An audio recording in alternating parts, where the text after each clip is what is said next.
It would allow the citizens to have a good peek as to how their government works, as well as having councilmen being able to explain issues that are facing the council without reaching a policy decision. Okay, with that, all in favor? Aye. Aye. Unanimous decision then.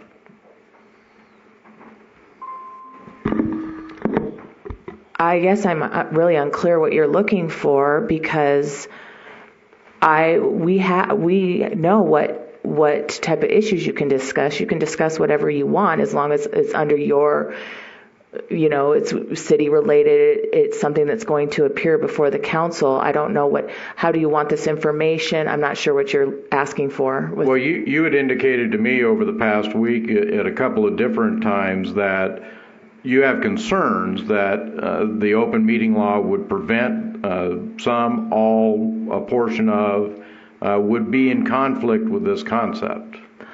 No, my concerns were not your ideas, because I said I don't know what it looks like either. My concerns were what they are with every meeting. They cannot be generic topics. Those were my types of concerns. So as far as this goes, I mean, we know what kind of items can appear. You can put anything on the agenda. What I'm concerned with, just based on the memo we received, is that it's not a free-for-all. It's a very structured meeting. The agenda topics are clear and concise and detailed. They have to be very specific, and you have to stay within the scope of that agenda title. So just nothing outside of the scope of what our concerns are in any type of public meeting. My concern isn't with the open meeting law per se, as long as everything's agendized properly. My concern was the process with council bringing items forward and coming straight to a meeting without staff knowing what that's going to look like, receiving it on the day it's due, and not having the people that are experts in that field the opportunity to research and provide information to the council and help you come to your decisions and move forward with an agenda item on a regular meeting. My concern isn't the open meeting law. My concern is how this is going to look and the process itself, because we want to, as staff, we want to be able to offer as much support to the council as possible and allow the experts in the field the ability to have input, because there might be a law, there might be an ordinance, there might be a statute, history that's involved that would be beneficial to the council. Those were my concerns. Well, that's different than my recollection. That there were concerns you had regarding the open meeting law preventing these types of discussions. It's my recollection.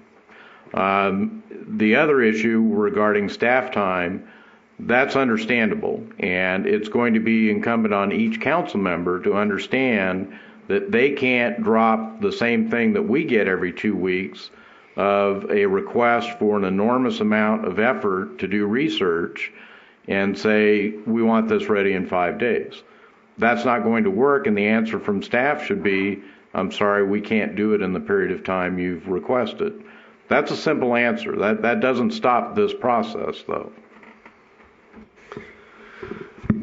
So, Honorable Mayor and Council, the Council has given us direction, and we will go forth and try to come up with a plan on how we would meet your policy objectives as you pass them.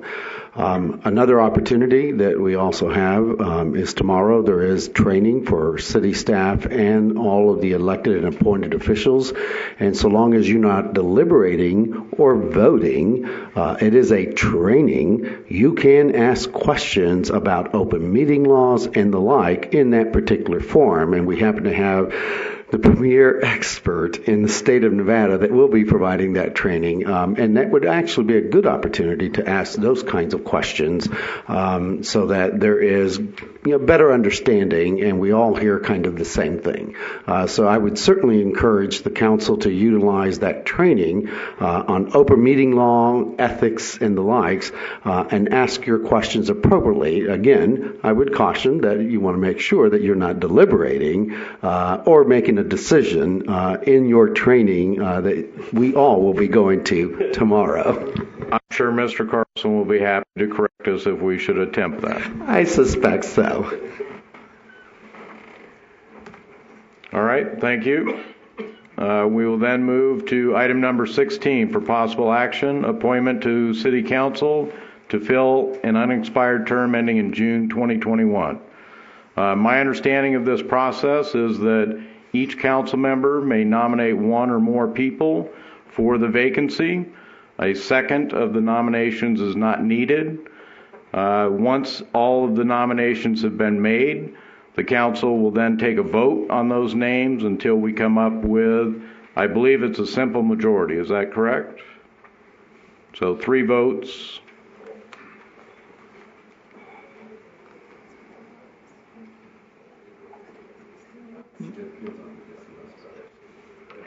It doesn't have to be 3 in favor. It would just be whoever receives the most votes, just as we do for committee and commissions. Now, with the passage of a resolution or something, it would require a majority. But for nominations and voting for a person, whoever receives the most votes. Thank you. With that, then, I will open nominations, and I will nominate Tracy Folda for the position. Any other nominations from the council? Yes, I'd like to make a nomination. First up, I've been approached by former city councilman, a former mayor, as well as some other prominent people in the community to put forth Peggy Lovett's name. Now, I can understand some trepidation among people regarding that possible nomination, but I think Peggy's input into the life of the city and the governance of the city should be recognized. And the purpose of this little speech is to recognize her outstanding contribution, not only here in the city council, but also at the LCA, every other position that she's held on a county-wide basis, including a workforce connection. Her reputation precedes her, and I just want to make that calling out. Now, in terms of an actual nomination, I'd like to place the nomination a person who has put their name forward and has been tested by the electorate, has put their money forward and has been, in other words, has some skin in the game.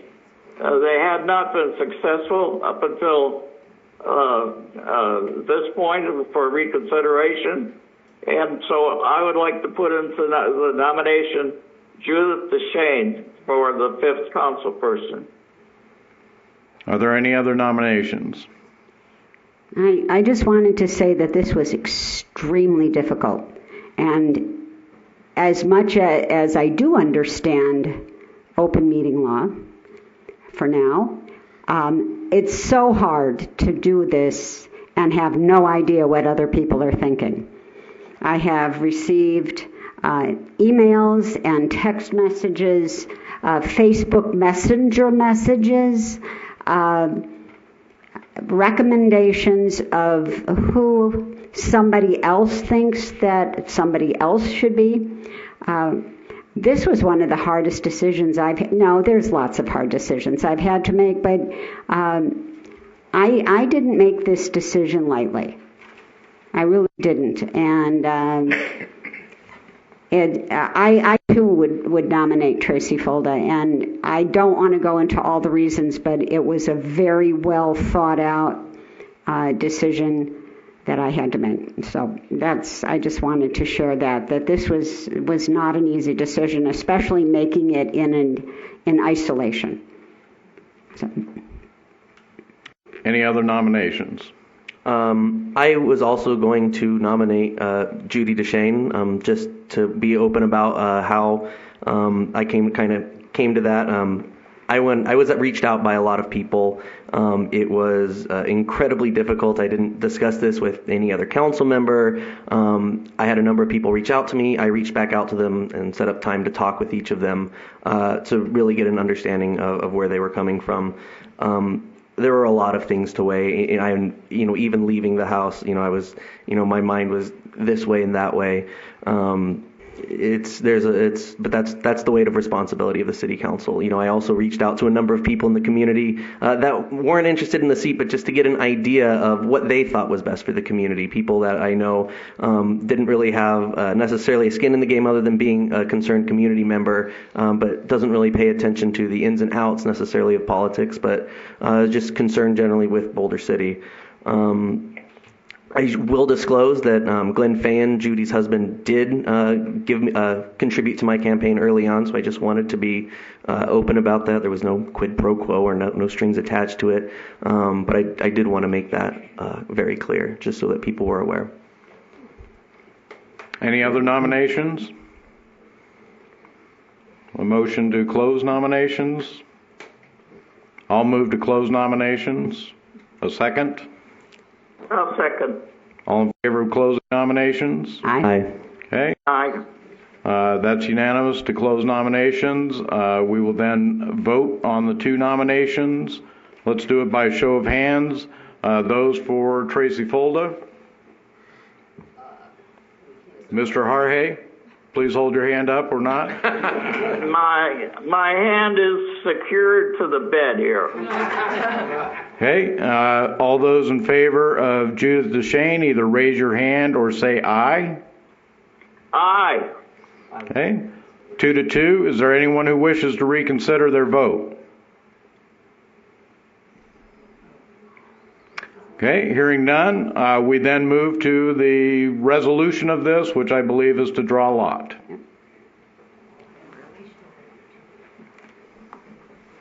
Where do I get my lot? I'll draw the lot, thank you. Do we have to get the allotment committee? No, we choose them by lot. Oh, okay, got it. All right, that's right. No, we don't have the tiny little vase to draw from.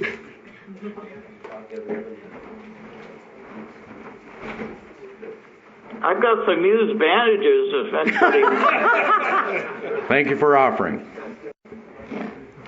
I just want to say that, however the name goes, I think both people are very qualified candidates. This has nothing to do with anybody deserving the position or anything like that. This has been very difficult, and there's so much to consider, but I think that regardless, we'll have a very good person on council, and we can start moving forward.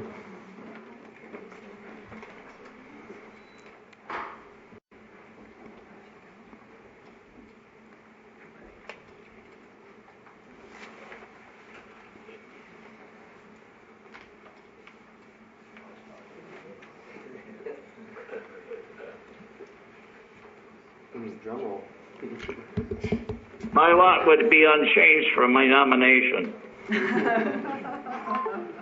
I believe at this point there's some violin music playing in the background. It's a drum roll. You're the musician. You can. We can't keep a drummer. They always get better gigs.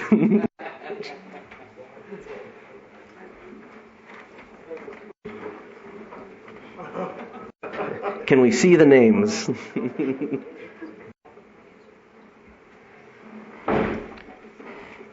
I don't want to look. Oh, there you go.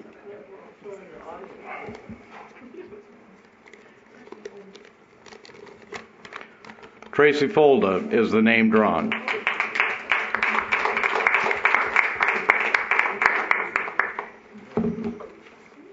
Madam City Clerk, is there any further action that we need? No, she'll be sworn in at the next meeting. Or sworn in at the next meeting. All right. Ms. Folda, I have a comment. Before you do, Mr. Harre, I would just like to say to Ms. Folda, she's in the audience, congratulations. I think you'll do a fine job. I've also known Ms. Duchesne for a long time. She would have also done a fine job. I hope she will continue to serve on our charter committee. I think that's an important function. And again, I think either candidate would have been an excellent addition to this council. Mr. Harhay, you had a comment? Yeah, well, first, excuse my telephone manners. It's a little bit difficult to manage this thing. But I just wanted to welcome Tracy Folda to our new council, to our brand new council, and look forward to working with her and our other new elected officials and setting forward the best governance that Boulder City has ever seen. Congratulations. Thank you.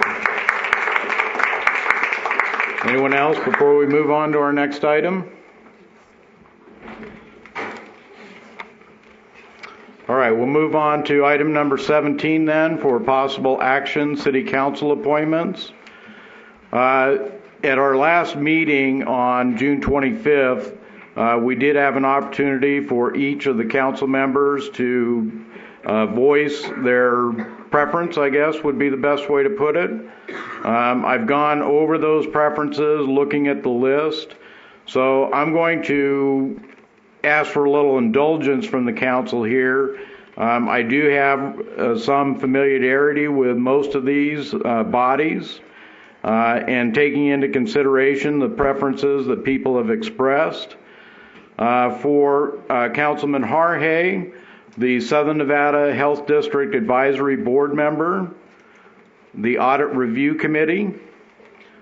For Councilwoman Bridges, the Nevada Pool Pact, the Southern Nevada Regional Planning Coalition, as well as the Clark County Debt Management Commission, and Madam City Clerk has informed me that that is by statute. Whoever from Boulder City serves on one must serve on both of those.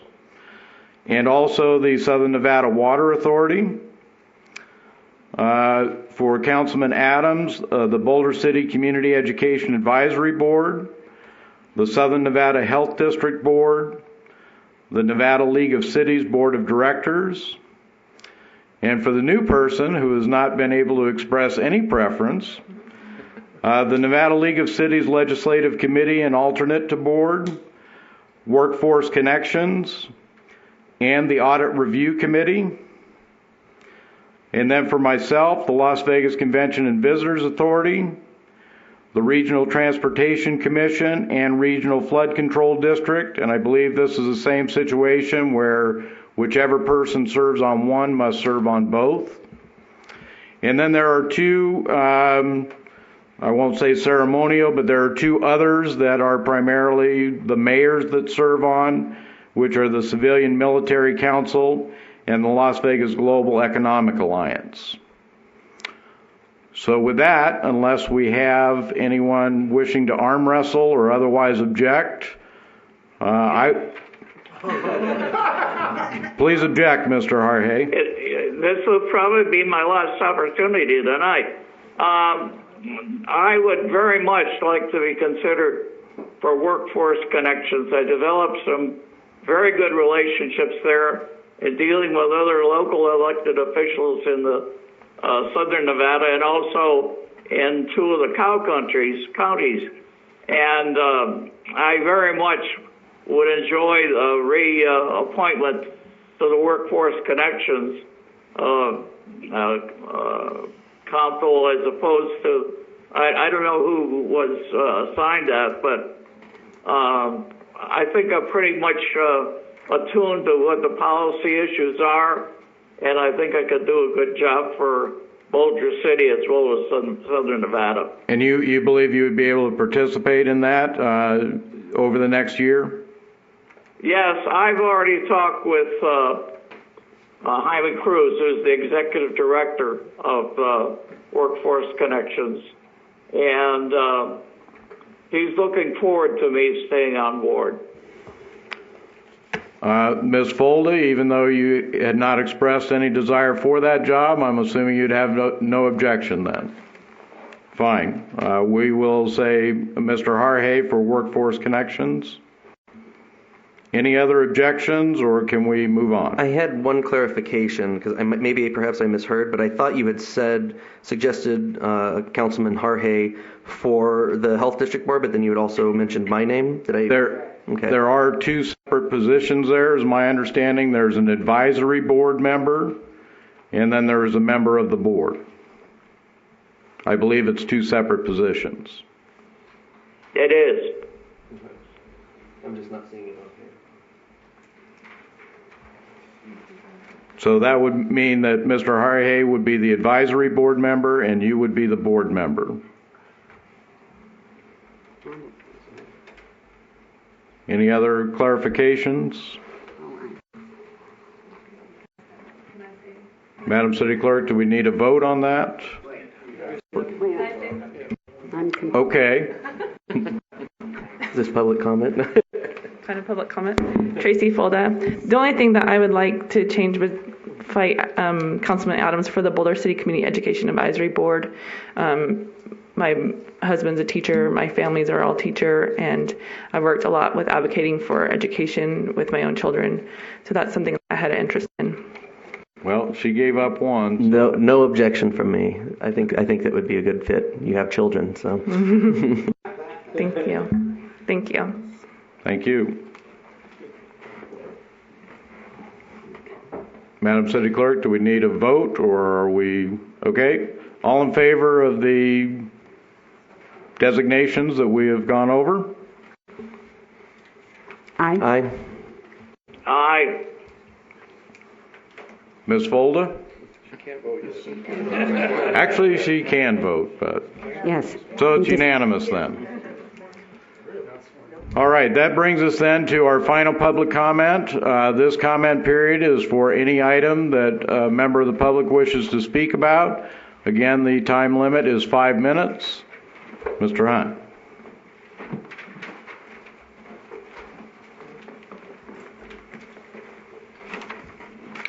Good evening. I'm Ainsworth Hunt. I'm a Boulder City resident. In December 2017, before Steve Morris's contract was put into effect, he billed the city $80,000 working on a misdemeanor case that had a hearing on December 20th that year. Between Friday, December 1st, and Wednesday, December 20th, 2017, there were 11 city working days. At Steve Morris' billing rate of $375 per hour, he would have had to have worked over 210 hours. Is that even possible?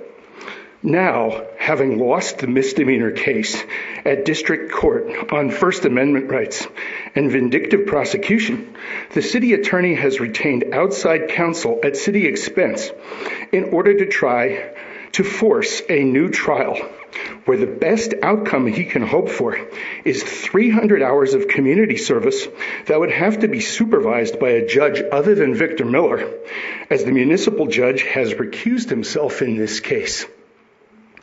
I don't have the final billing figure from Marquis Auerbach Coughing, but the figure Steve Morris stated to the Boulder City Review was a lot lower than the $2,907.75 the city paid in March and April.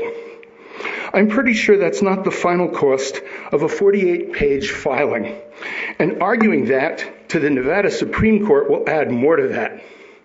I would appreciate it if City Council would look into the concerns I am raising tonight, and if deemed appropriate, would give City Attorney Morris appropriate direction from his client, the city, as to how he should proceed, potentially including having him withdraw the petition for writ he filed through outside counsel. Thank you. Anyone else wishing to speak?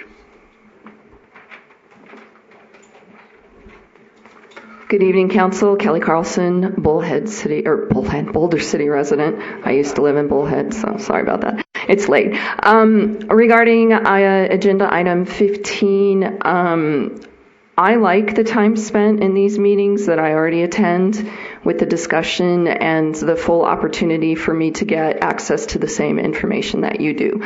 So if you are going to move forward with workshops, I would respectfully request that they are put at a time similar to this, that working people, myself included, can attend rather than 10 a.m. on a Thursday or 9 a.m. on a Monday, because I'm working then. Probably many community members are also working during that time. So then I lose my opportunity to get much of the same information that you're getting to attempt to base your decisions. And additionally to that, there used to be, I believe, an opportunity for the public to speak on a particular agenda item on the fly. It was opened up to questions and the public as we went along. I noticed that has not been happening. Often I do not know prior to your discussion of this agenda item in the beginning public time that there's a question that I'm going to want to ask like this. So I realize that I guess that's at the mayor's discretion whether or not to open stuff up agenda item by agenda item to public comment or questions during the discussion. But if that's still a possibility, I would encourage you to bring that back. Thank you very much. Ms. DeShane?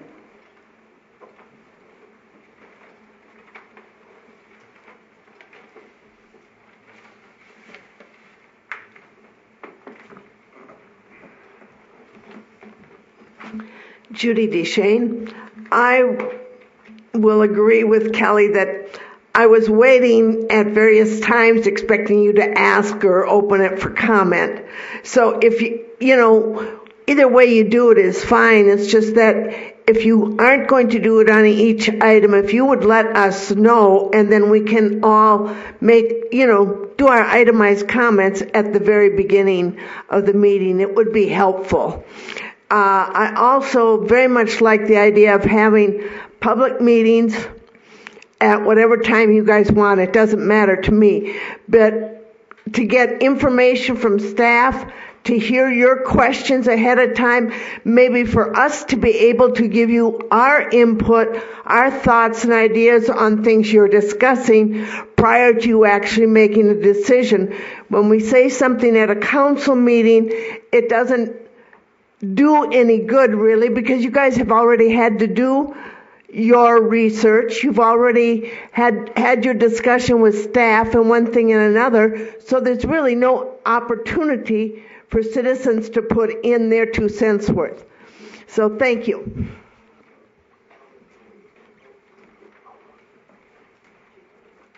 Anyone else wishing to speak? Ms. Folda?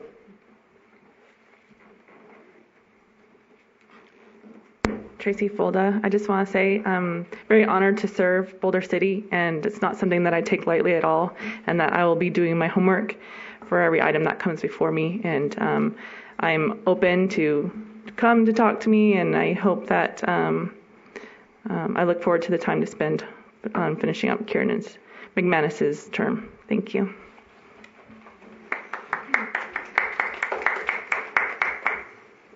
Anyone else for public comment?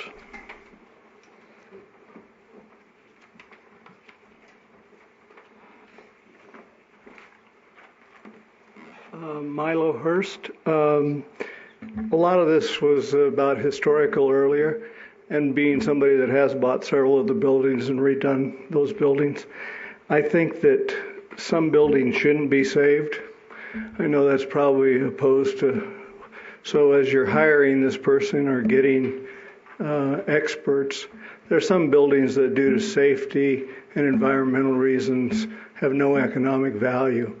And I think that if you tie the redevelopment funds with the Historical Society and have a design review, that some buildings can get torn down without, because if you don't, nobody's going to ever buy them. They're going to be such difficult buildings to ever attack. So you're going to have to look at those buildings and analyze them as a builder or potential or as an investor, not just from a Historical Society point. The secondary part is just I made a few notes. When you Google Boulder City, you get all kinds of other boulders. You get Boulder, Colorado, and everything else. What we really need to push if we're marketing our area is Hoover Dam and Lake Mead. Their name recognition is Google it just doesn't even show up on the first page. Boulder City is somewhere else. And so many of the travelers now are using that as ways of finding places to visit, finding places to stay, finding the tourism attractions that we do have. So the home of Hoover Dam is talked about. We have a very unusual circumstance here where we have Boulder Dam Credit Union. It should be very much involved because it's such a strong financial institute, and the ability that they have to help us to obtain what we're dreaming about here is very important. The last one is we have a very unusual circumstance that somebody set up here a long time ago with our zoning, that because you could live at each one of these, any address, you could have a resident along with your business. I think if we push that to young, new entrepreneurs, then Boulder City will be able to get new jobs, new families, those type of things. And if that's tied in with the redevelopment money and the historical society standards, it will help. Thank you.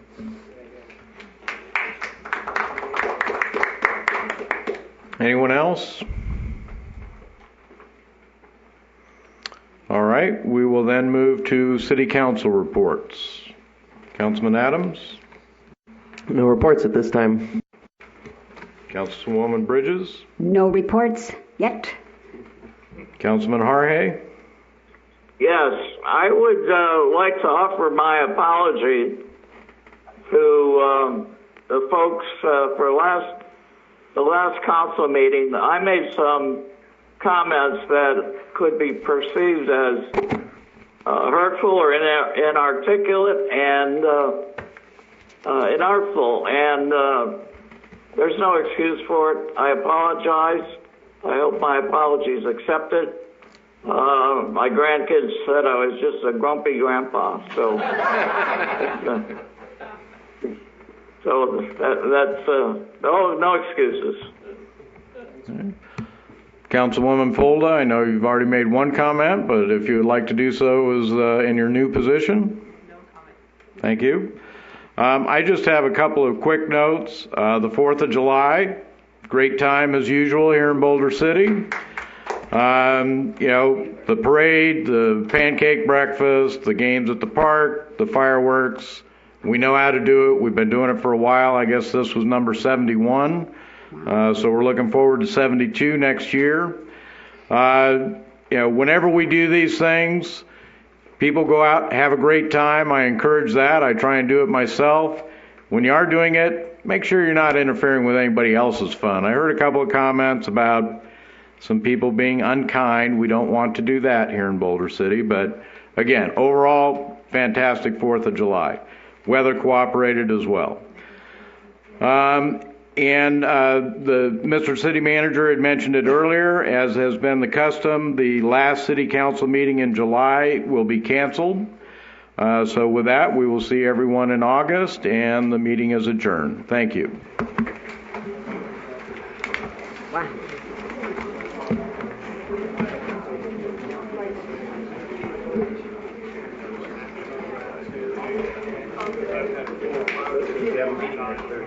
What?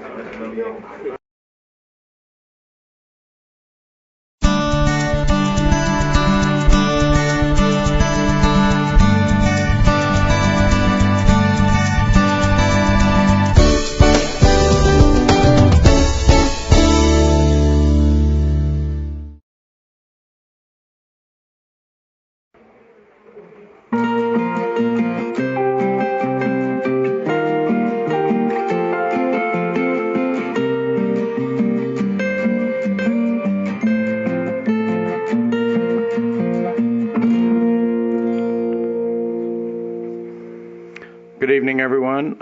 This is the Redevelopment Agency meeting. We will be having our council meeting at 7 p.m. after this. Present are Councilman James Adams, Councilwoman Claudia Bridges, and on the telephone is Councilman Warren Harhay. Hello, all.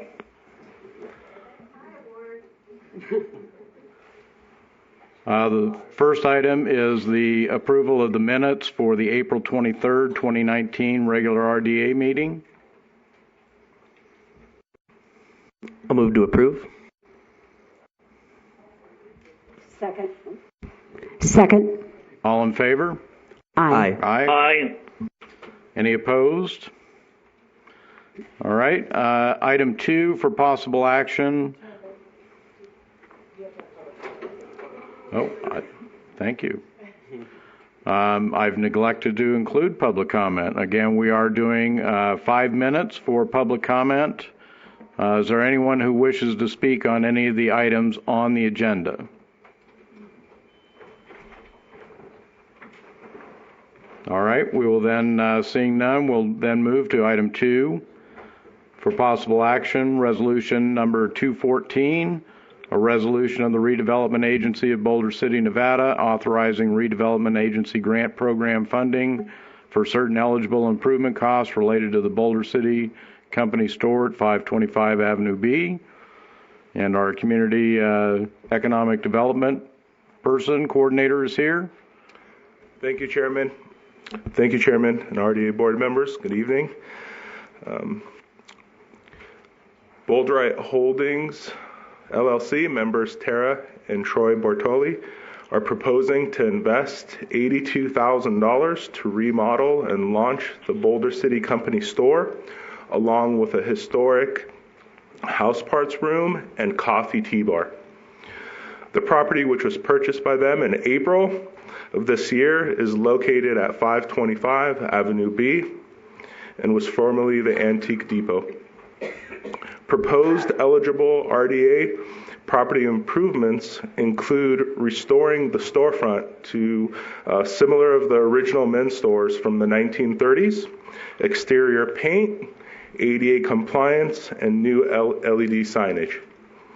BoulderCityNevada Holdings LLC would be eligible for up to 30% reimbursement of funds and 50% of funds for the vintage sign specifically invested through the city's RDA commercial grant program. Based on eligible expenses, they could receive up to $27,458 in reimbursements. The RDA budget for this year is $180,000 for this fiscal year. To date, no money has been approved for reimbursement as the fiscal year is just started. Tara from BoulderCityNevada Holdings LLC is here if you guys should have any specific questions. Thank you. Council, any questions? No. I have a couple of general questions since we do have new members on the board. Would you know, and I understand that you're relatively new in the position, the current balance for the RDA funds? $180,000. But the overall balance that's in the redevelopment agency? Off the top of my head, I don't have that exact number. Okay. This $180,000 then, as you mentioned, we're at the beginning of the fiscal year. That amount is expected to increase as the year progresses, or is that the budget for the entire year? It's the budget for the entire year. Okay. Do you know if there will be any other funds available for if someone wanted to do sign improvements or any other costs? Additional funds to the $180,000? Currently, I'm not aware. Yes. Okay. All right. Mr. Chairman, just to help answer some of these questions, in the fiscal year 20 budget, not only was $180,000 budgeted for these types of projects, but in anticipation of the creation. You're on. Now I'm on. In anticipation of the creation of a new RDA grant program for historic preservation efforts, an additional approximately $100,000 has been earmarked for that, and the total funds in the RDA are over $1 million.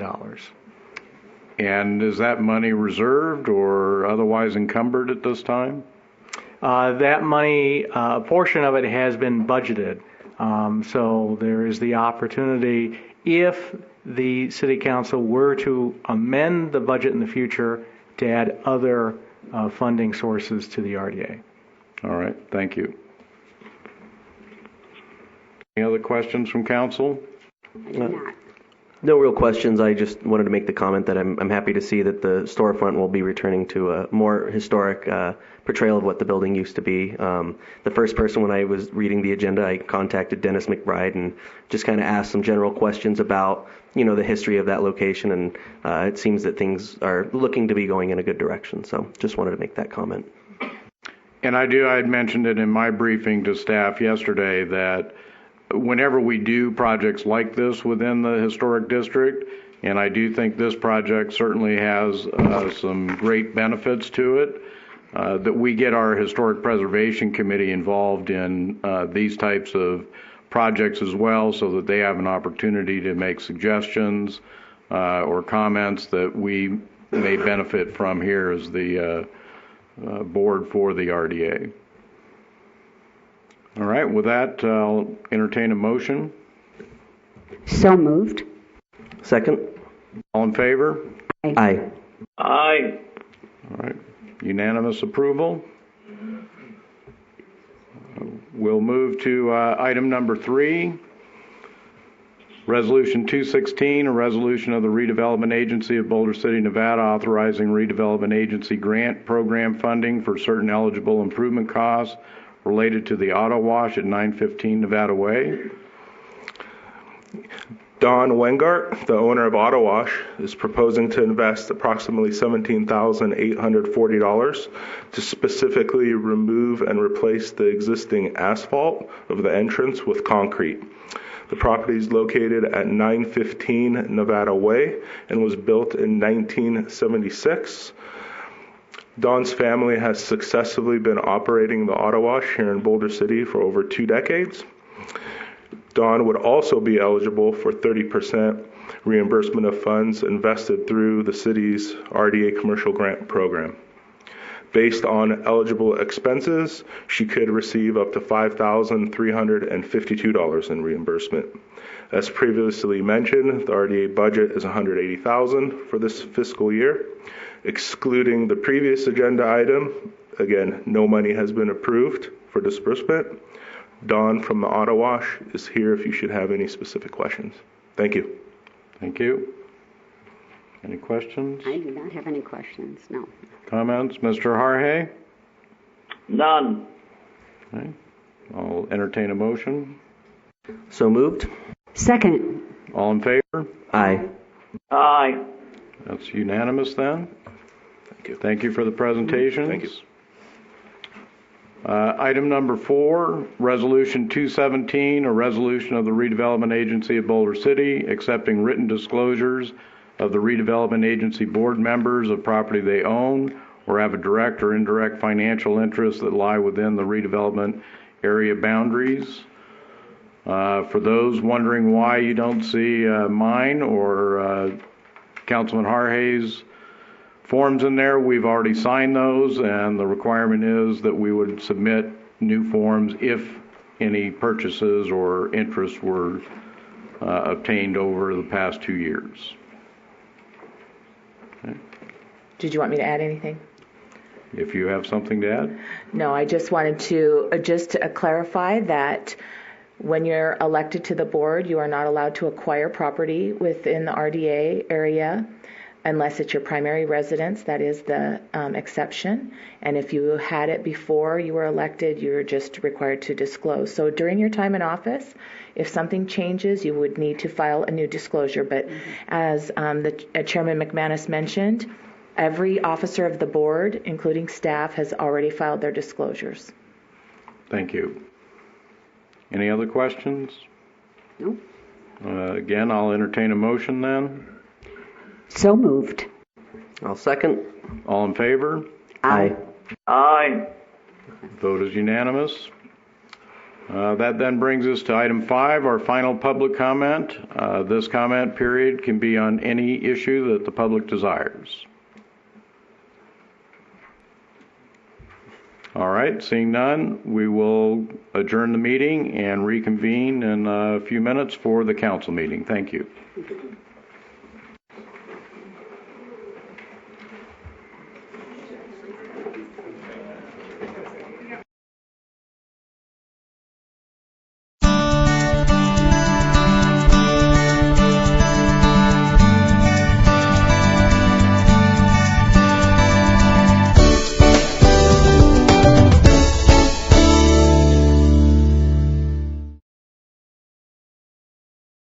A desert adventure. The Boulder City Conservation Easement is brought to you by the Clark County Desert Conservation Program. Hello! Are you a responsible desert enthusiast, an off-highway vehicle rider, a scientist, or a construction worker?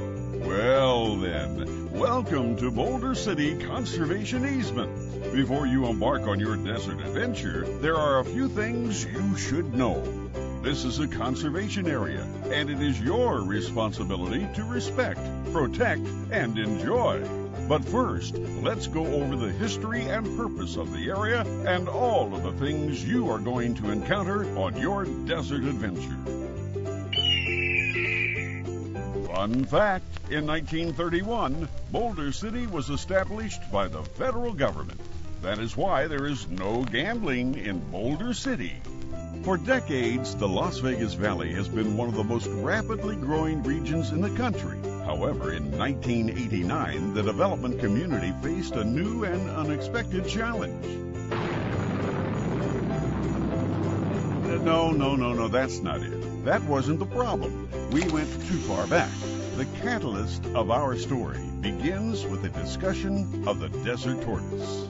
The desert tortoise is an emblem of the Mojave Desert, but this species and many other Mojave Desert species are at risk from the increasing pressures of development and urbanization. The problem: in 1989, when the desert tortoise was listed under the Endangered Species Act, the development community had to halt construction, which significantly impeded the economy. The solution? Clark County, along with several other entities, came up with a plan that would allow construction to resume in the county while also preserving habitat for the desert tortoise. Part of that plan required the establishment of the Boulder City Conservation Easement. This easement was established in 1995 to benefit the desert tortoise. You may be asking, what is an easement and why does the Boulder City Conservation Easement exist? An easement allows for the right to cross or otherwise use someone else's land for a specified purpose. A conservation easement is a voluntary legal agreement between a landowner and a land trust or government agency that permanently limits uses of the land in order to protect its conservation values. The Boulder City Conservation Easement exists to preserve the natural desert environment so that development can occur in other areas of Clark County. The 86,423-acre Boulder City Conservation Easement is conveniently located off the 95 in the El Dorado Valley south of Boulder City. You know, the vast desert landscape next to the solar fields. Fun fact: Boulder City is the municipality with the largest amount of land in southern Nevada. Now that we have established what the easement is, let's talk about the easement do's and don'ts.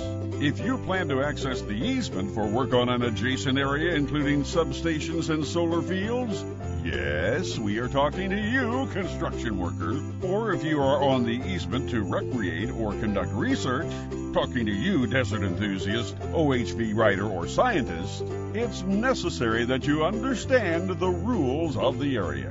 Everyone is responsible for following the rules before accessing the area. Let's discuss the do's and don'ts of the Boulder City Conservation Easement. Make sure you're prepared before crossing the easement. Have a map.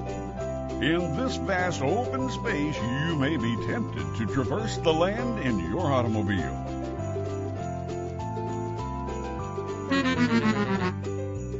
Drive only on designated roads.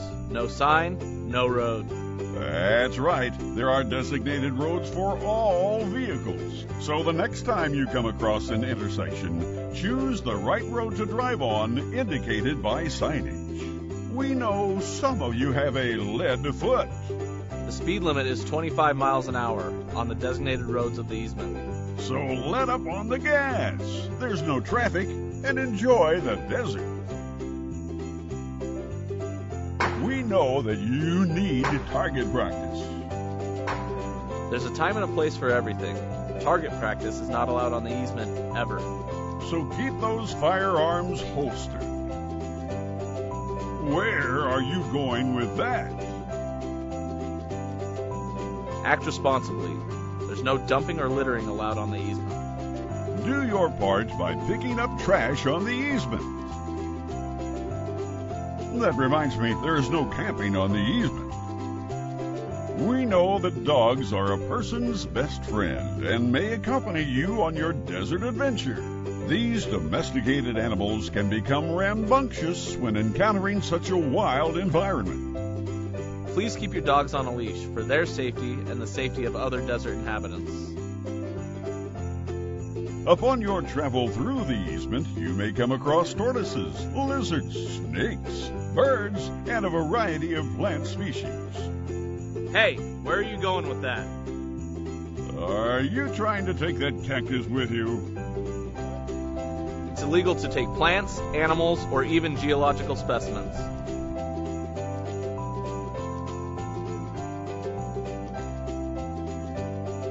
Don't release any animals onto the easement, including your pet desert tortoise. Throughout your adventure, be on the lookout for desert tortoises on the road. Tortoises may use the shade of your vehicle to keep cool. Always check under your tires for desert tortoises before moving your vehicle. Be sure to check underneath the front and back tires. Here's a quick recap of the rules. Stay on designated roads. Keep firearms holstered. No camping. No dumping. No releasing animals. Follow the 25-mile-per-hour speed limit. Keep dogs on a leash. Don't take plants or animals. Always check under vehicles for desert tortoises before moving. When visiting the Boulder City Conservation Easement, enjoy a leisurely stroll, snap photos of your adventure, observe plants, birdwatch, have a picnic, or cautiously drive through. Please remember to always walk out with everything you walk in with. By using the desert responsibly, you help ensure a bright future for all Clark County residents. Remember, respect, protect, and enjoy our desert.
A plan of attack, like something that maybe the military would use?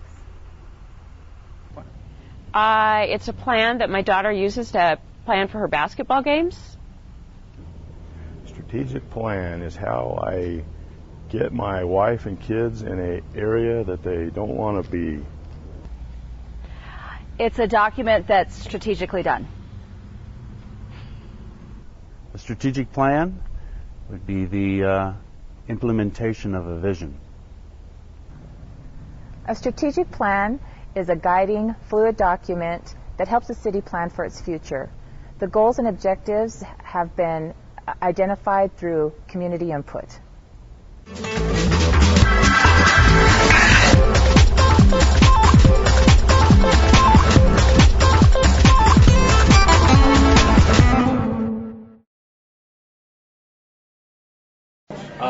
We're going to do 7 Spanish angels. He looked down into her brown eyes, said, say a prayer for me. She threw her arms around him, whispered, God will keep us free. They could hear the riders coming. He said, this is my last fight. If they take me back to Texas, they won't take me back alive. There were 7 Spanish angels at the altar of the sun. They were praying for the lovers in the valley of the gun. When the battle stopped and the smoke cleared, there was thunder from the throne. 7 Spanish angels took another angel home. She reached down and picked that gun up, laid smoking in his hand. Said, Father, please forgive me. I can't make it without my man. She knew that gun was empty. She knew she couldn't win. Her final prayer was answered when the rifles fired again. Everybody. There are 7 Spanish angels at the altar of the sun. They were praying for the lovers in the valley of the gun. When the battle stopped and the smoke cleared, there was thunder from the throne. 7 Spanish angels took another angel home.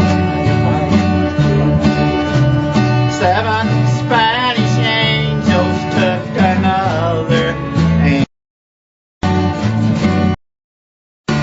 Yeah, woodchuck.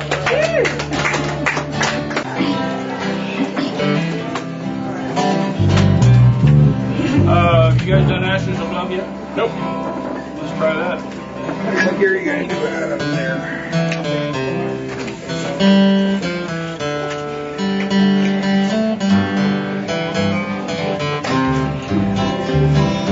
Ashes of love, cold as ice. I think the price, your love is gone. There is no doubt. Ashes of love, flame burns out. I love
Crazy old soldier. Had to put that one on you, I guess. Yeah, that's a good one. That's all right. I've had fame and fortune, women come knock on my door. I've lived to the limit and maybe a little bit more. There's so many stories of how I got out of control. Some say it's a woman, some say it's my trouble. Like a crazy old soldier fighting a war on my own. Just me and the whiskey and the bottles are getting out of control. Good thing I give as many times as I can hit. Like a crazy old soldier, I just don't know when to quit. Barrooms and bedrooms are just faces, places, and names. One's for the pleasure, Lord knows, one's for the pain. I've tried to forget her and all of the things that we've done. But as long as our memory, I'll never hang up my gun. Like a crazy old soldier fighting a war on my own. Just me and the whiskey and the bottles rocking down the floor. Good think I'd give her as many times as I can hit. Like a crazy old soldier, I just don't know when to quit. Like a crazy old soldier, I just don't know when to quit.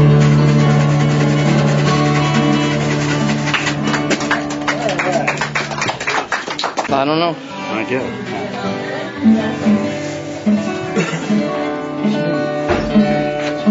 This is an old song my mother and dad used to sing years ago. So I heard the bluebirds sing. I met a girl out in the hills that gave my lonely heart a thrill. Her beauty seemed like a breath of spring. Through the long cold winter months it seemed that spring would never come. But then one wintry day I heard the bluebirds sing. They sang of loving, loving every hour that I'm married. Married to my flower will be sweetheart, until in death we part. Now we grow older, we grow fonder of each other, we'll be sweetheart, sweetheart forever, until in death we part. I met a girl out in the hills that gave my lonely heart a thrill. Her beauty seemed like a breath of spring. And through that long cold winter months it seemed that spring would never come. But then one wintry day I heard the bluebird sing. I courted her for months on end until she promised we would wed. But we got married in the fall. And through the long cold winter months it seemed that spring would never come. But then one wintry day I heard the bluebird sing. They sing of loving, loving every hour that I'm married. Married to my flower will be sweetheart, until in death we part. And we grow older, we grow fonder of each other, we'll be sweethearts, sweethearts forever, until in death we part. Till in death we part. Ah, that's great, Chuck. juggle around a little something. Yeah, he can. All right. He came in here on business. Are you ready? Yeah. I wonder where the power is that you have over me. I guess I'd never love you long. Just your memory. And I make a vow each time you live that this will draw the line. And you come back, and just like now, I'm calling one more time. One more time. My lips may kiss you. One more time. My arms will hold you. But it won't be long until you're gone with a memory left behind. I didn't know it when you go out. It's only one more time. Loneliness makes me wake up, and I'll delve into you. And I'm doing all the things I said that I wouldn't do. And I make a vow each time you live that this will draw the line. And you come back, and just like now, I'm only one more time. One more time, my lips will kiss you. One more time, my arms will hold you. But it won't be long until you're gone with a memory left behind. I didn't know it when you go out. It's only one more time. I didn't know it when you go out. It's only one more time.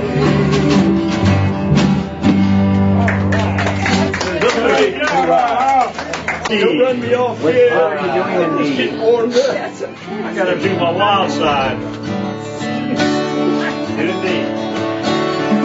Ready? You wouldn't read my letter if I wrote it. You asked me not to talk on the phone. But there's something I want. So I wrote it of this song. I didn't know God made me call me donkey. I might have known that never made a wife. You gave up the only one that ever and went back to the sideline.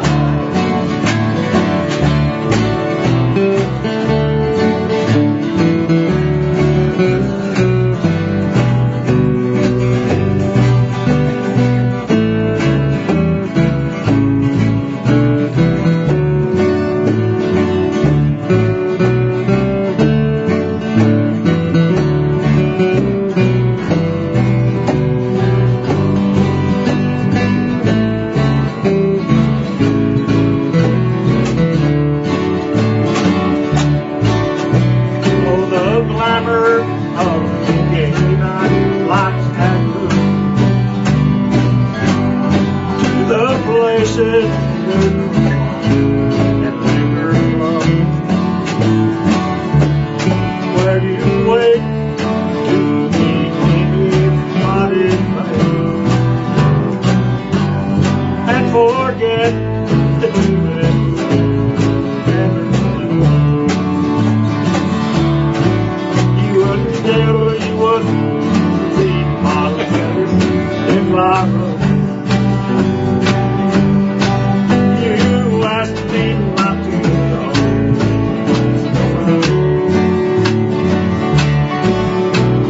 But there's something I want. So I wrote it like this. Okay, I'll straighten it out.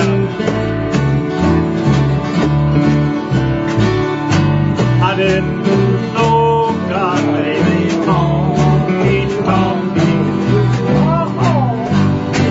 How I know that you would make me one.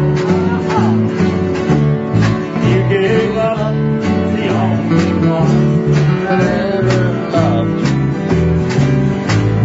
and went back to that wild side of life, and went back to that wild side of life.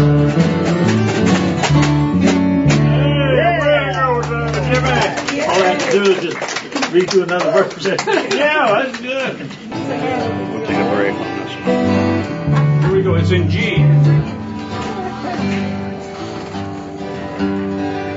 There's a dark and a troubled side to life. There's a bright and a sunny side of you. Oh, you meet in the darkness is bright. The sunny side goes away. Oh, keep on the sunny side, always on the sunny side. On the sunny side of life.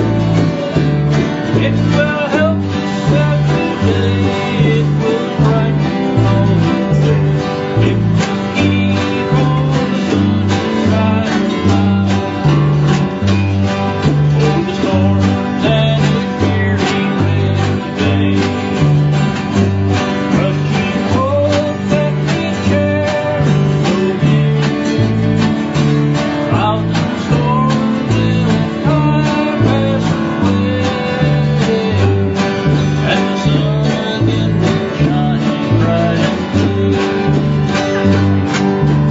Keep on the sunny side, always on the sunny side. On the sunny side of life. It will help us every day. It will brighten all the way. It will keep on the sunny side of life. Let it breathe with the song of hope each day. Though the moments will cloud and lovers trust in the savior always. Will never fall in despair. Keep on the sunny side, always on the sunny side. On the sunny side of life. It will help us every day. It will brighten all the way. It will keep on the sunny side of life. It will keep on the sunny side of life. All right. Remember me, old Mike Wiseman. Cherokee C for Charlie. I do it. 5 G.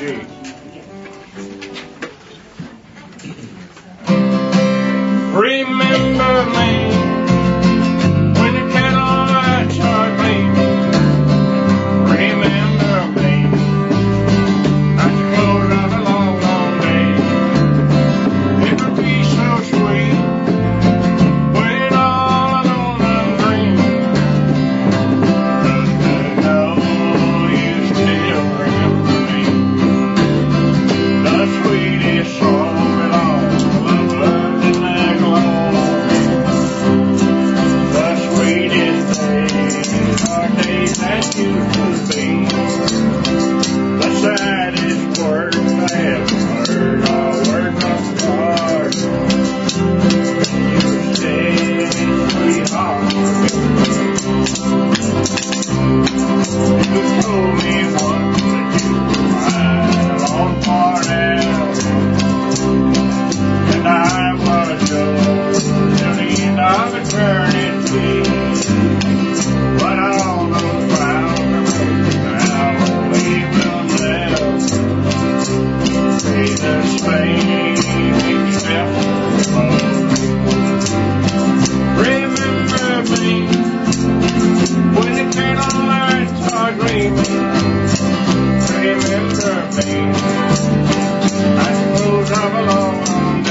a brighter place, take my place where I'm part. A sweeter smile and a both old and free. But in the end, a regret may break your heart. Dear faithful sweetheart, remember me when the candlelights are gleaming. Remember me like the close of a long day. It would be so sweet when all alone I'm dreaming. Just to know you still.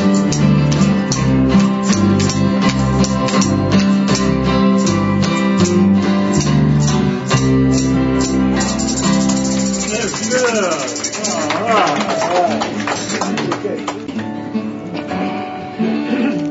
Cowboy Chuck from Boulder City. Blue eyes crying in the rain. In the twilight glow I see you. Blue eyes crying in the rain. When we kiss goodbye and parted, I knew we'd never meet again. Love is like a dying ember, and only memories remain. Through the ages I'll remember. Blue eyes crying in the rain.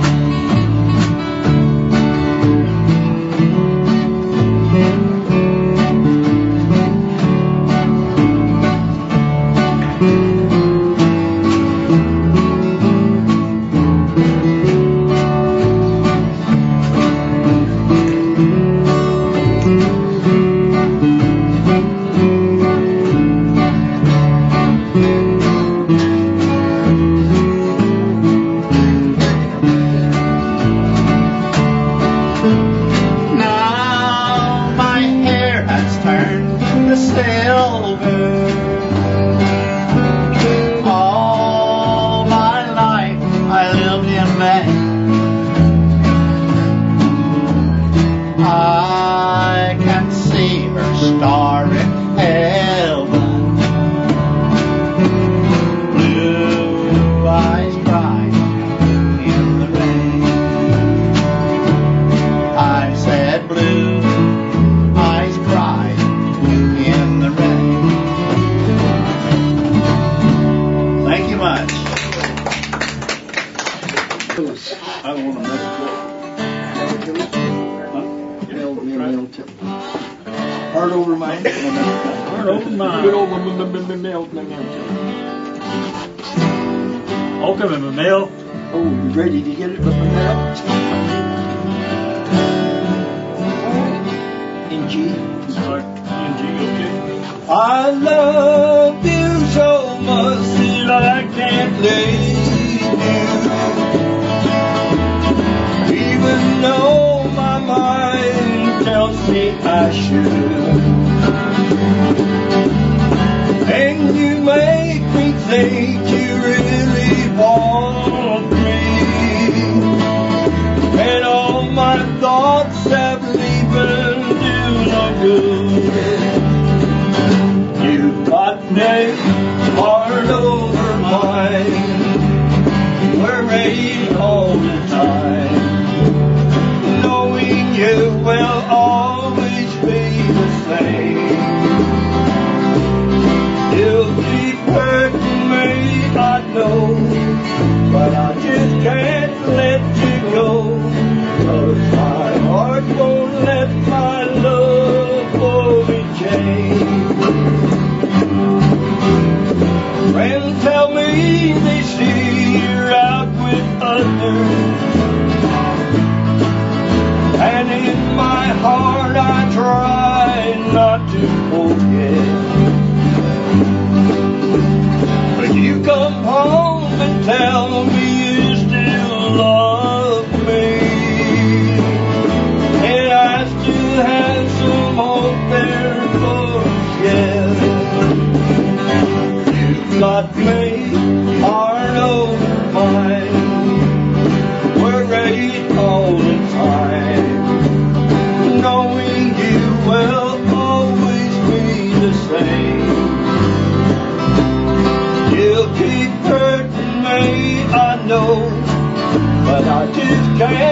let you go, 'cause my heart won't let my love go to change.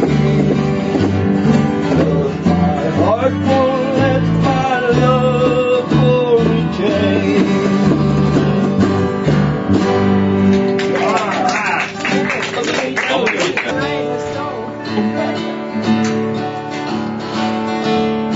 Off somewhere the music's playing soft and another older that I love. I was blind, I could not see that you meant the world like a and watched you go. Now I'm crying my heart out over you.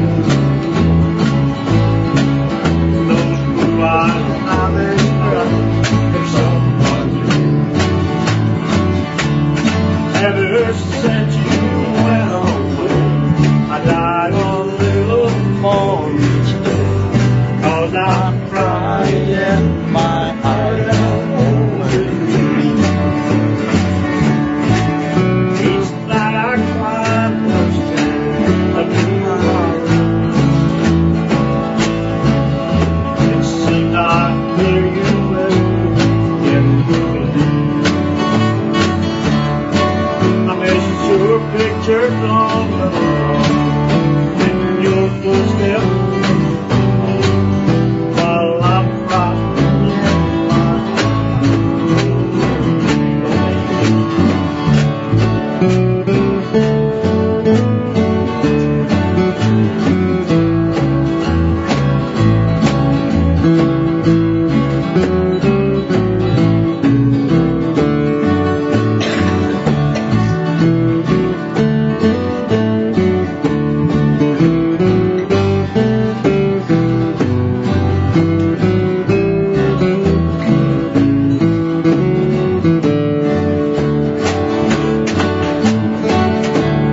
Now I'm crying my heart out over you. Those blue eyes, now they smile for someone new. Ever since you went away, I die a little more. 'Cause I'm crying my heart. Yes, I'm crying my heart over you. All right, where it goes?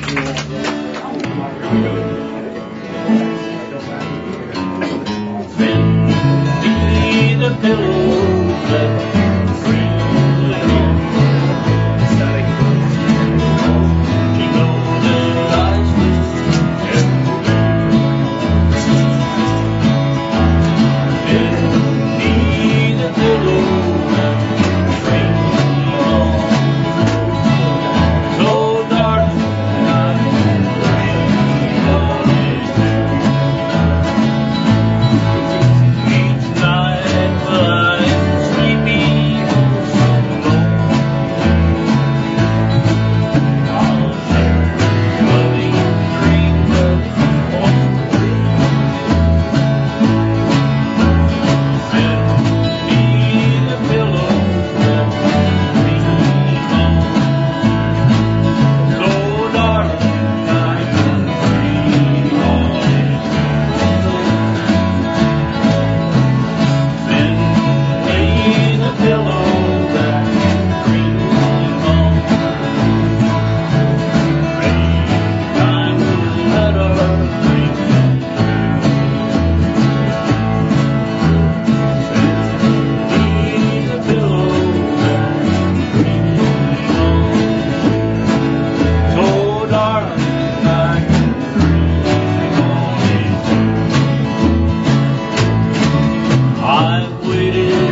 down deep in the deeper delta. This highway of heartache is rocky. Lord, I learned a long time ago. You can't build a fire with the ashes on. And roses don't bloom in the snow. Down deep inside my soul, where what it was cold and dark, I feel your love take a hold, way down deep in my heart. You were my light on the darkest of days, the storm that was raging within. And slowly but surely the clouds rolled away, and the sun started shining again. Down deep inside my soul, where once it was cold and dark, I feel your love take a hold, way down deep in my heart.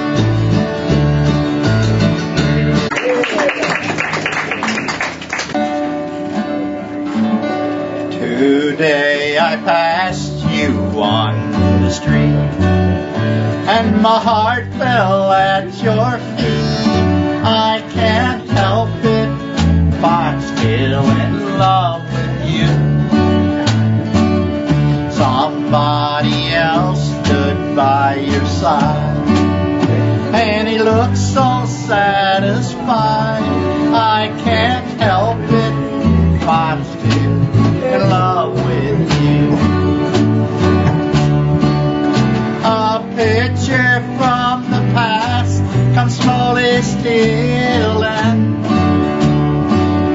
As I brushed your arm, I walked so close to you. Suddenly I got that old time feeling. I can't help it if I'm still in love with you.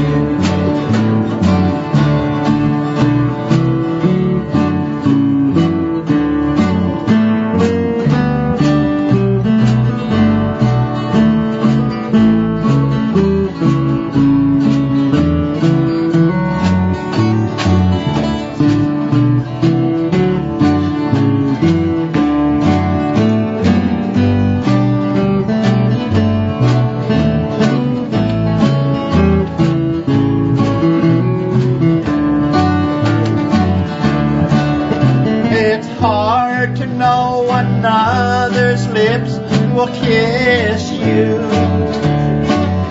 and hold you the way I used to do. Heaven only knows how much I miss you. I can't help it if I'm still in love with you.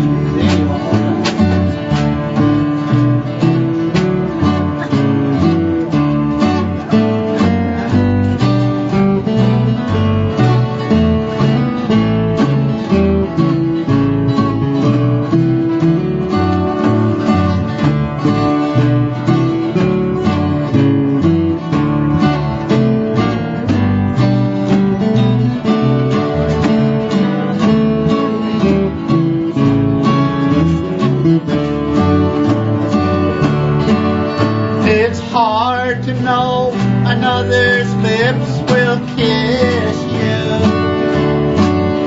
and hold you the way I used to do. Heaven only knows how much I miss you. I can't help it if I'm still in love with you.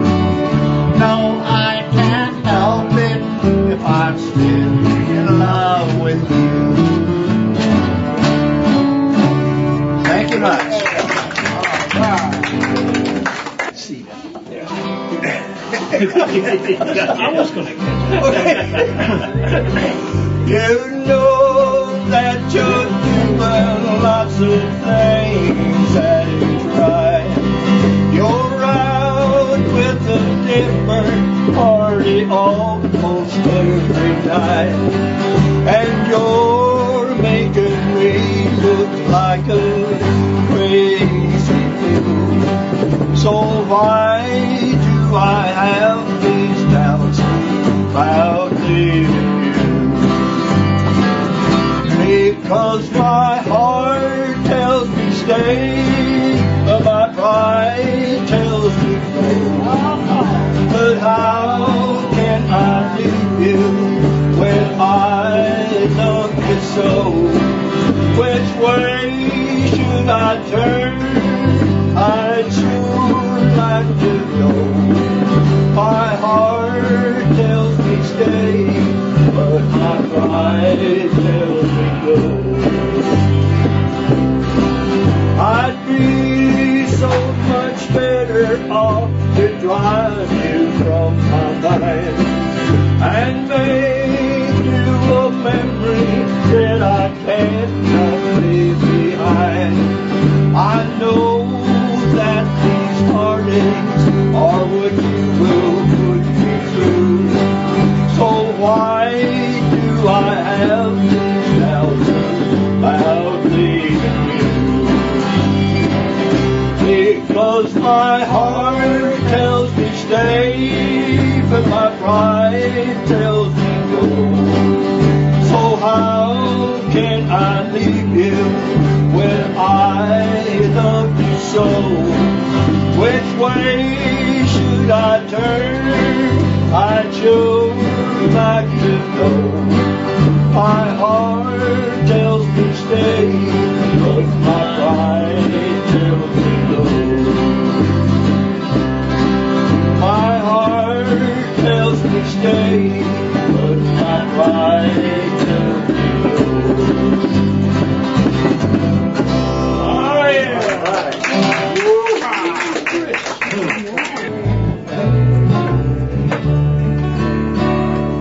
Ready? Oh, I'm thinking of my say,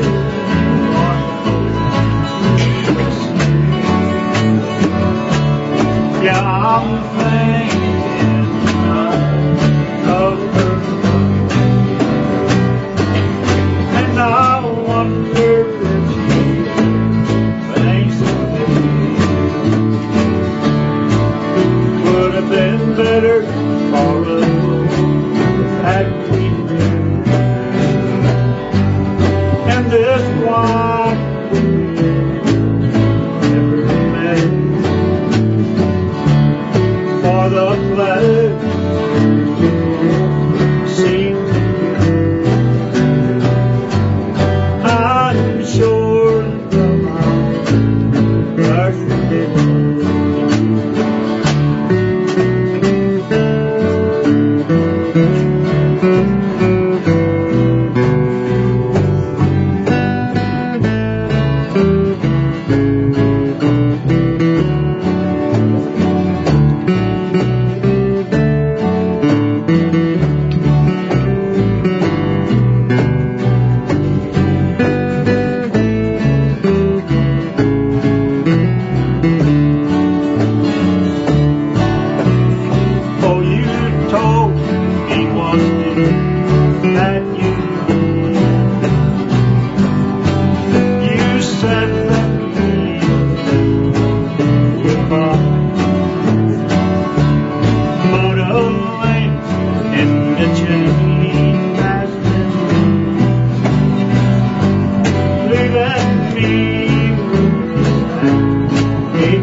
All around.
poor heart can have.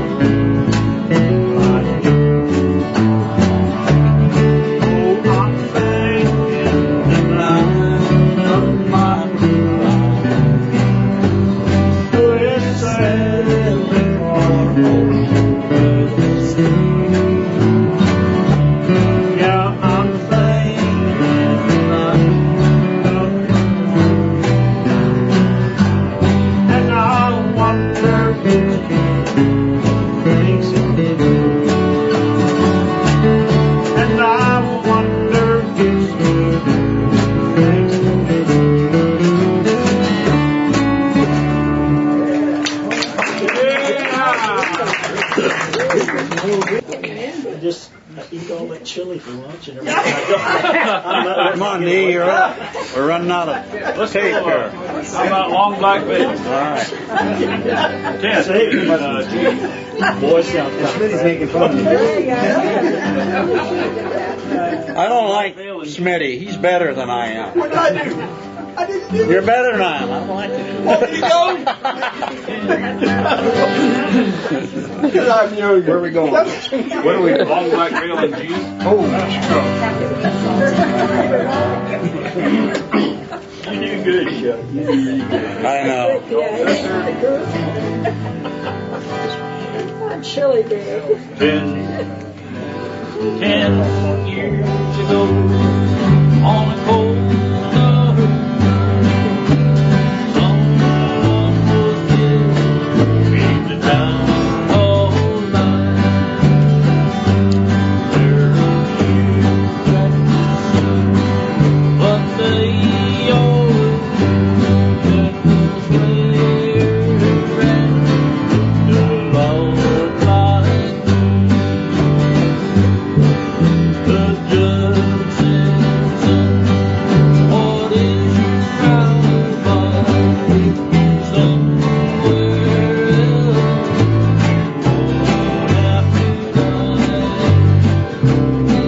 I spoke not a word, although in my mind I had been in the arms of my best friend's wife. She walked me to a long black veil. She visited my grave when the night winds wail. Nobody knows, nobody sees, nobody knows. The scaffold is high, and he turned and he stood in the crowd, shed not a tear. But sometimes at night, when the cold wind blows in a long black veil, she cries, oh my Lord. He walks me through in a long black veil. She visits my grave when the night winds wail. Nobody knows, nobody sees, nobody knows.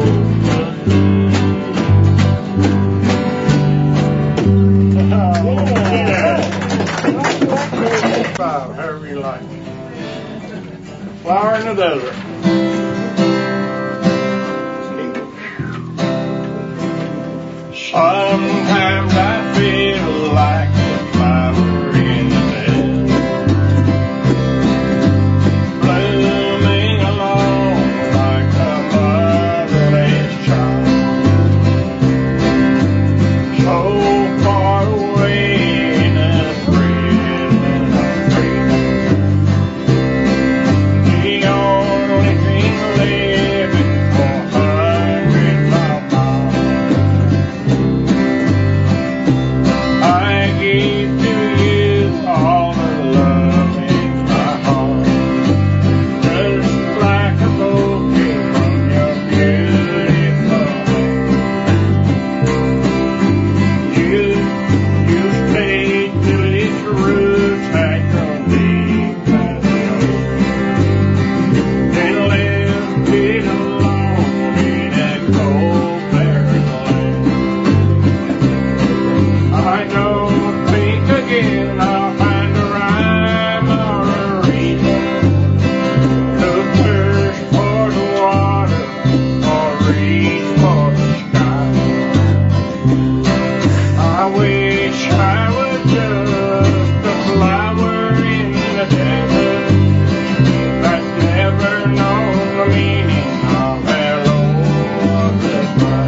flower in the desert that's never known the meaning of hello or goodbye.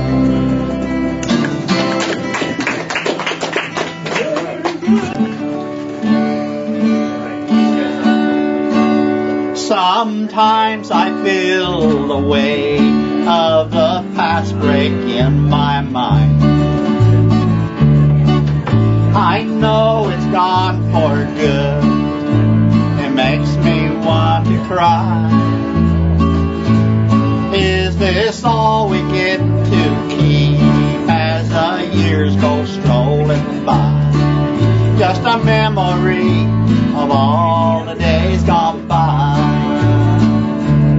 Oh, you're always in my heart, and you're often on my mind. Your love will never die, long as I'm alive. Oh, it seems so sad to me that we never said goodbye. I guess it never hurts to hurt sometimes.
Try to hold on to the moment, but time won't let you stay. For every step you take, you lose something along the way. You can't look forward to tomorrow and still hold on yesterday. I guess you can hear me when I say,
No, A sharp. A sharp.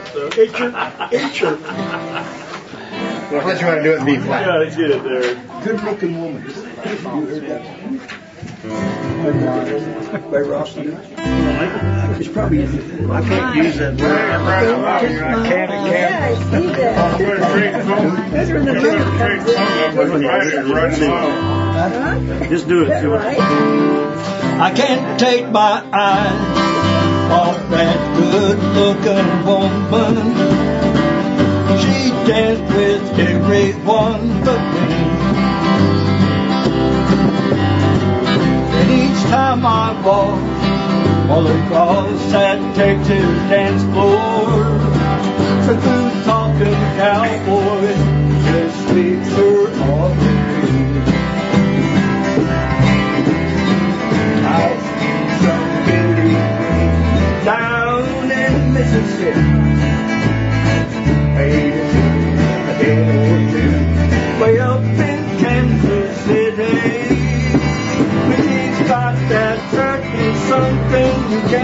your finger on. There's not a cowboy in here that would love to take her home. I can't take my eyes off that good-looking woman. She danced with everyone but me.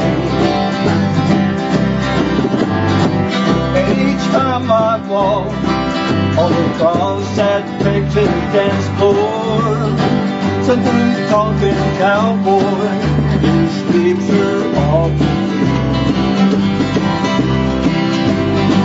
Hey bartender, what's her name? Is she always coming here? Keep off and off and with her friends said relax and have your beer.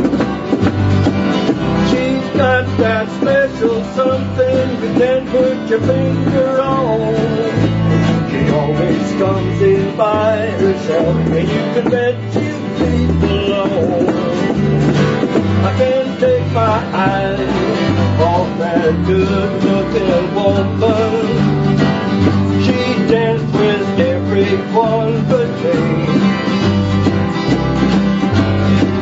And each time I walk all across that Texas dance floor, some good talking cowboy just sweeps her off the feet. The good talking cowboy just sweeps her off the feet. Way to go, huh? Little different. Wow.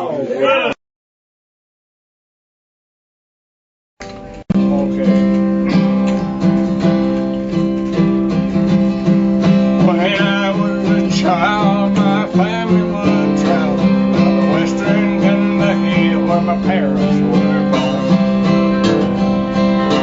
There's a backward old town that's often remembered. So many times my memories are warm.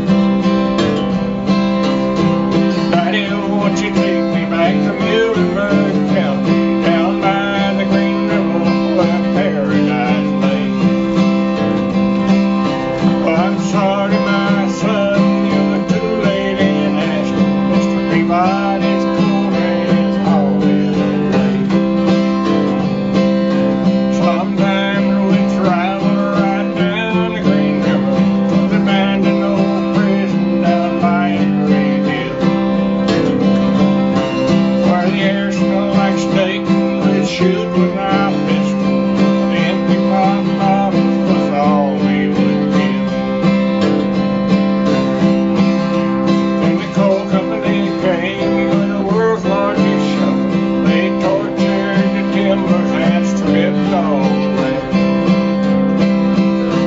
They dug for the coal till the land was forsaken. They rode it all down and progress. Daddy, won't you take me back to Muhlenberg County, down by the Green River where paradise lay? Well, I'm sorry, my son, you're too late in asking. Mr. Peabody's coal train is always late. When I die, let my ashes float down the Green River, and my soul rolled up to the Rochester Dam. I'll be halfway to heaven with paradise waiting, 5 miles away from wherever I am. Oh, Daddy, won't you take me back to Muhlenberg County, down by the Green River where paradise lay? Well, I'm sorry, my son, you're too late in asking. Mr. Peabody's coal train is always late. Mr. Peabody's coal train is always late.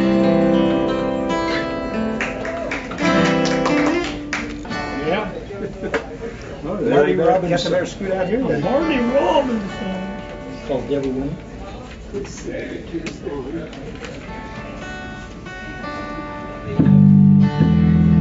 What you doing? Devil Woman. Oh, Devil Get it Woman. off. All right. We'll try it. Get along. I told Mary about it. Told us about her great sin. Mary cried and forgave me. And Mary took me back again. Said if I wanted my freedom, I could be free evermore. But I don't want to be, and I don't want to see Mary cry anymore. Oh, devil woman, let me be. Devil woman, let me be. Leave me alone, I want to go home. Mary is waiting and weeping down in the shack by the sea. After I've heard her, Mary's still in love with me. Devil woman, it's over. Laughing over your charm. 'Cause I don't want to stay, and I don't get away. Mary, open the heart. Oh, devil woman, let me be. Devil woman, let me be. Leave me alone, I want to go home. Devil woman, you're evil, like the dark Halloween, like the winds that bring high tide. You bring me sorrow and grief. You made me shame to face Mary. Mary had the strength to tell. Lights are not so black, man. Took me back, Mary, open his head. Oh, devil woman, let me. Devil woman, let me be. Leave me alone, I want to go home. Running along by the seashore, running as fast as I can. Even the seagulls are happy that I'm coming home again.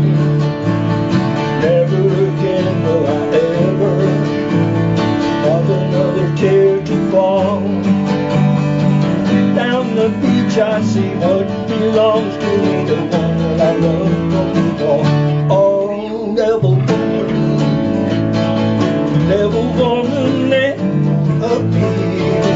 Devil woman, let me be. Leave me alone, I want to go home. Oh, devil, let me be. Leave me alone, I want to go home.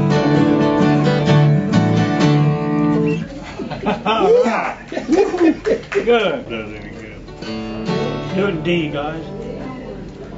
Crying my heart out over you. Off somewhere the music plays soft and low, and another holds the walk that I love so. I was blind, I could not see that you were like a fool and watched me go. Now I'm crying my heart out over you. Blue-eyed now they smile something. Ever since you went away, I die a little more each day. 'Cause I'm crying my heart over you.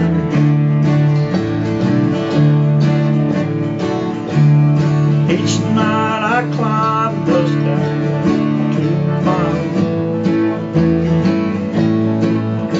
It seems I hear you whisper in the wind. I miss your picture on the wall and your footsteps in, while I'm crying my heart out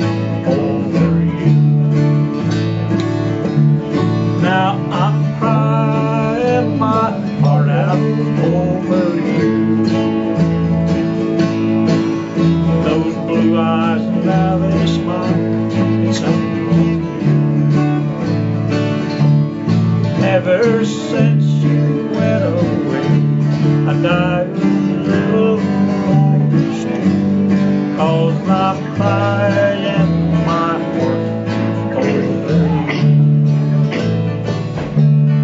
Yes, I'm crying my heart over you.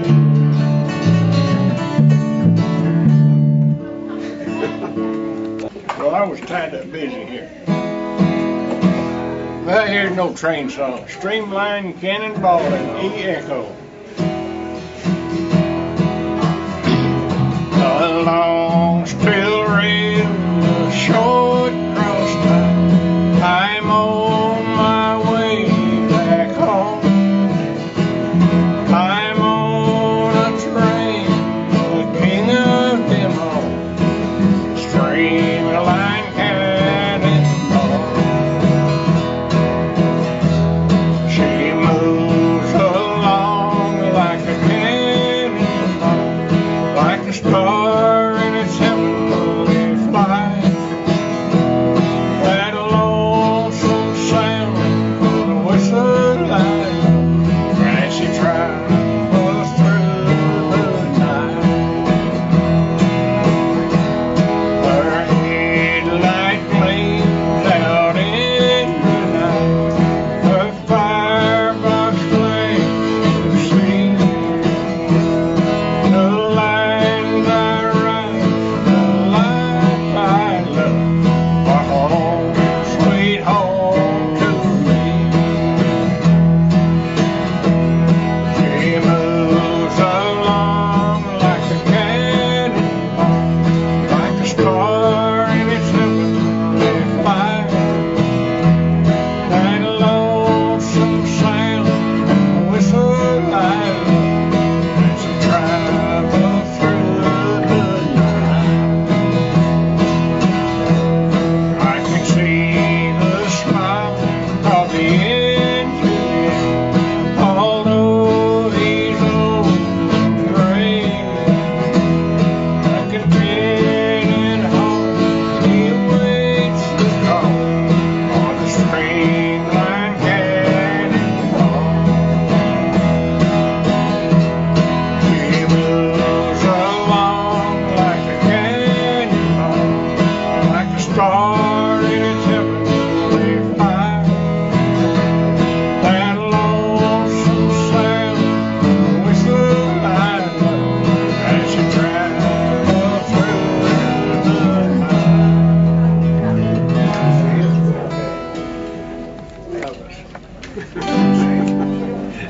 Tony Booth's song. Keys in the mailbox. Heard that?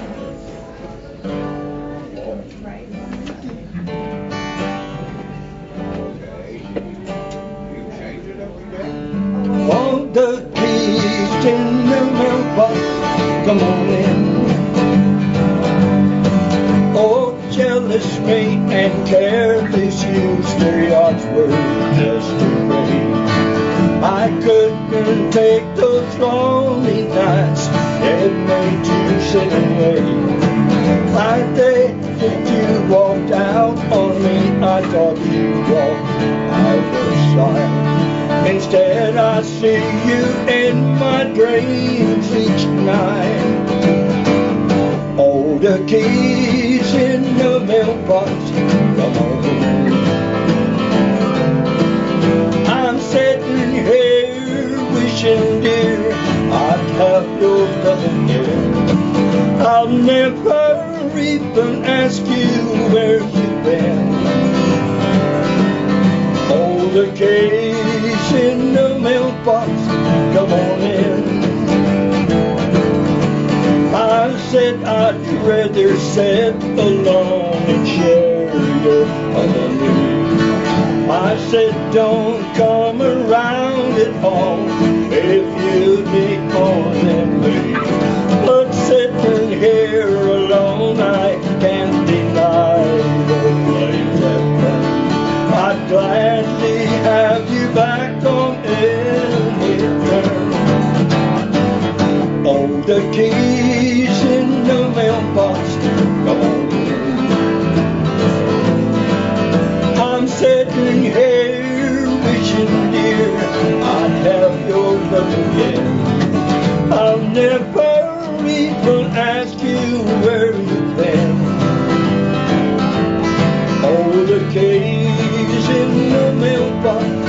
come on in.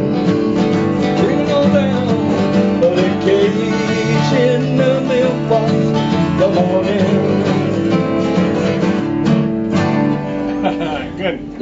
Good. Charlie Walker. I'd like to be in Charlie's shoes.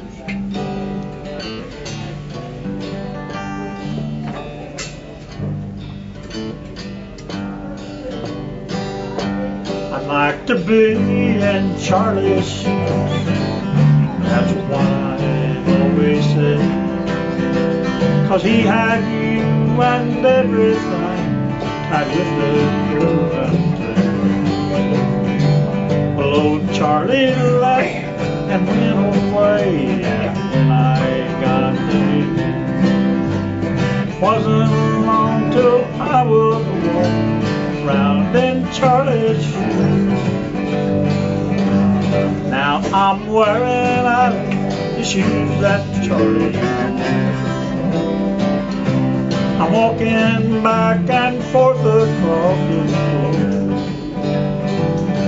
The trouble that drove him away, I've got for company. These nights in Charlie's shoes are killing me.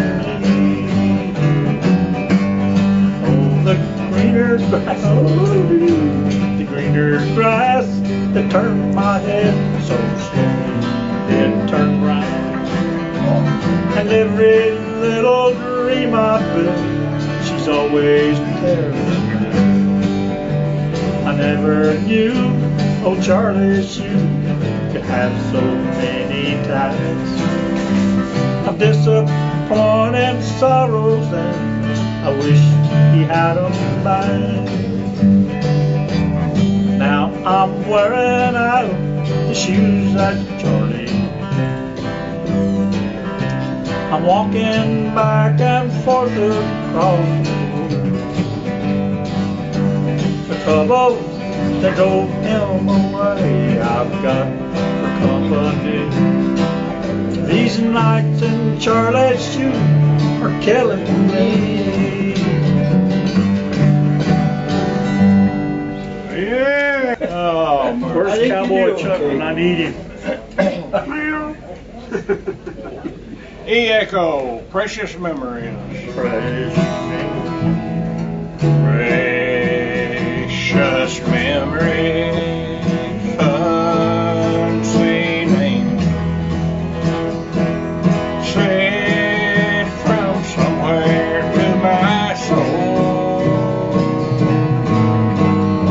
How they linger ever near me. And the sacred past unfolds.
memories flow my split my soul.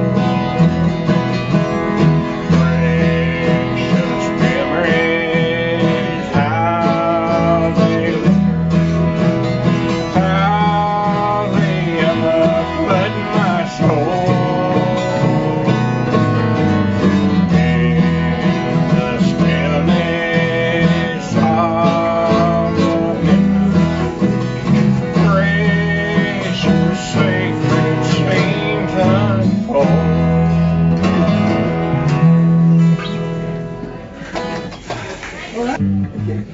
What year are you in? G. I love you so much that I can't leave you. Even though my mind tells me I should. Then you make me think you really want me.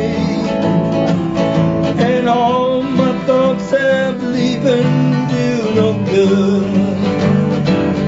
You've got me hard over mine, worried all the time, knowing you will always be the same.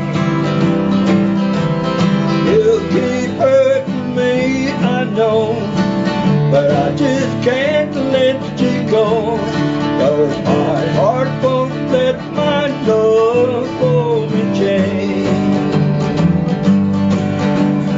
Friends tell me they see you're out with others, and in my heart I try not to forget. But you come home and tell me you still love me, and I still hope there's some chance for us yet. You've got me hard over mine, loving all the time, knowing you will always be the same. You'll keep hurting me, I know, but I just can't let you go, 'cause my heart won't let my love for me change. Heart won't let my love for me change.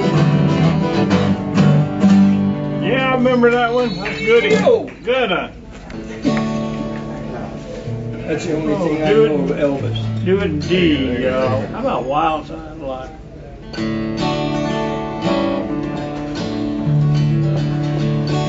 You wouldn't read my letter if I wrote. You asked me not to go on the phone, but there's something I wanted to tell you, so I wrote it in the words of this song. I didn't know God made honky tonk. I might have known that you would help make a wife. You gave up the only one that ever loved, and went back to that white side of the night. Oh, the glamour of the gay night life has been. The places where the liquor flows, where you wait to meet anybody's love and forget the truest love ever known. I didn't know God made honky tonk. I might have known that you would make a wife. You gave up the only one that ever loved. And went back to that white silent light. And went back to that white silent light. Yeehaw! You got your cape on third fret? Yeah, you do. D trace. G. Yeah, got it. Here we go. Play me the waltz of the angel. I played a party last night for some old folks. They were dancing and smiling at me. Except this old man alone at a table, as if for somebody that he'd rather be. So I said, sir, can I play something for you? Something special that you'd like to hear. When he looked up at me, he was smiling. Oh, but his eyes wouldn't hide his tears. He said, play me the waltz of the angel, and I'll close my eyes and pretend. Play me the waltz of the angel, so I can dance with my angel. Said yes, that's a song I remember. That's the one that she loved the best. It was playing the night that I met her, and it was playing when we laid her to. Play me the waltz of the angel, and I'll close my eyes and pretend. Play me the waltz of the angel, I can dance my angel. Play me the waltz of the angel, and I'll close my eyes and pretend. Play me the waltz of the angel, so I can dance my angel.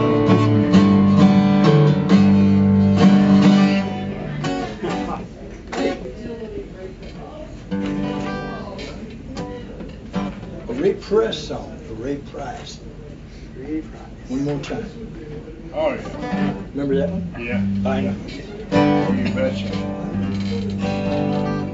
See if I can't keep spitting. I wonder what the power is that you have over me. I guess I'd never loved you long, just told them away. And I make a vow each time you live, I just will draw the line. But just like now, I told it one more time. One more time, my lips may kiss you. One more time, my arms will hold you. But it won't be long until you're gone, the memory left behind. I just know, but when you go, I'll be lonely one more time. Your newness makes me wake up, and I'll give in to you. And I'm doing all the things I said that I wouldn't do. And I make a vow each time you live, I just will draw the line. And you come back, and just like now, you're lonely one more time. One more time. you one more time. My arms will hold you, but it won't be long until you're gone. With a memory left behind, I just know that when you go, I'll be lonely one more time. I just know that when you go, I'll be lonely one more time.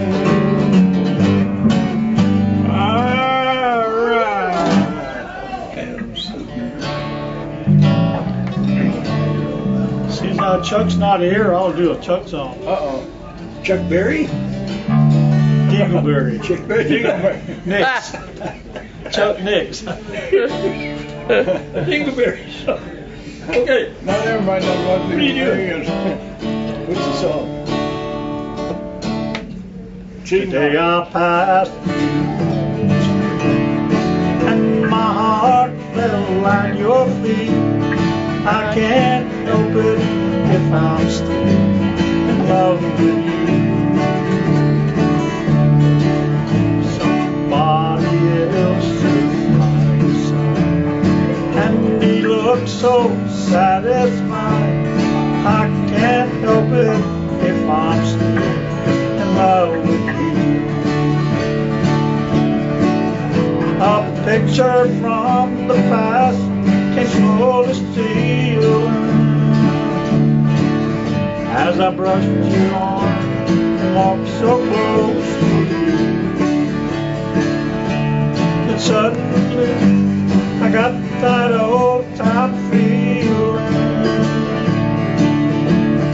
I can't help it if I'm still in love with you. It's hard to know another's lips will kiss you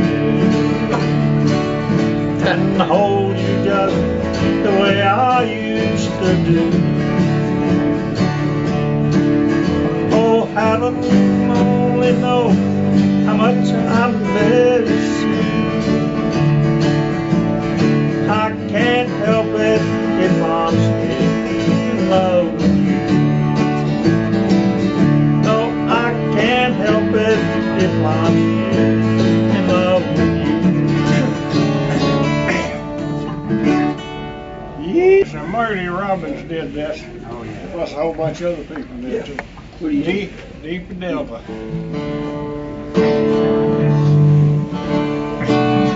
A ribbon of darkness over me since my true love walked out the door. Tears I never had before. Ribbon of darkness over me. Clouds again ran over my head. That chill the day and night the sun. Shroud the night when day is done. Ribbon of darkness over me. Rain is falling on the meadow.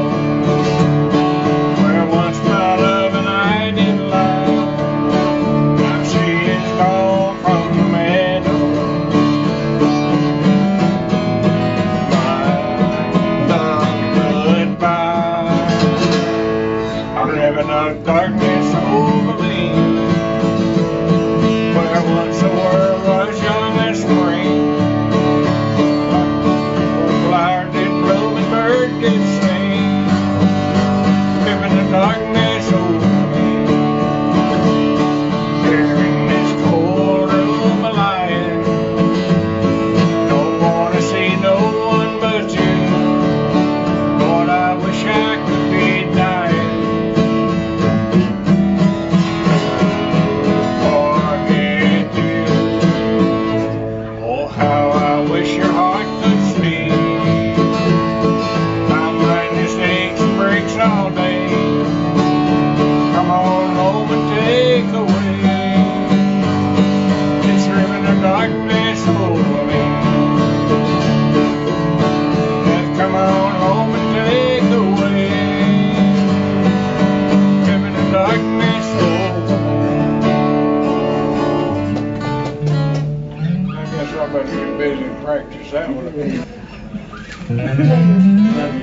How about Pride? Another Ray Price song. Pride. You got her? See? Charlie Doodle, let's do it. You know that you're doing lots of things that ain't right. You're out with a different party almost every night. And you're making me look like a crazy fool. So why do I have these doubts about leaving you? Because my heart tells me stay, but my pride tells me go. But how can I leave you when I love you so? Which way should I turn? I'd sure like to know. My heart tells me stay, but my pride tells me go. I'd be so much better off to drive you from my mind and make you a memory that I'd like to leave behind.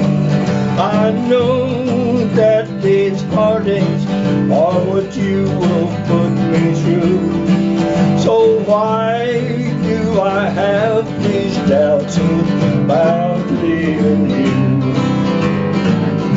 Because my heart tells me stay, but my pride tells me go. So how can I leave you when I love you so? Which way should I turn? I'd sure like to know.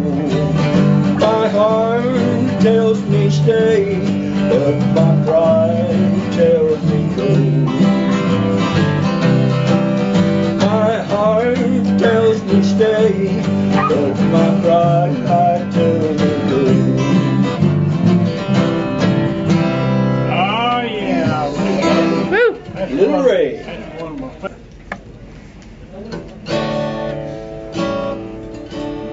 Okay, Chuck, here we go again.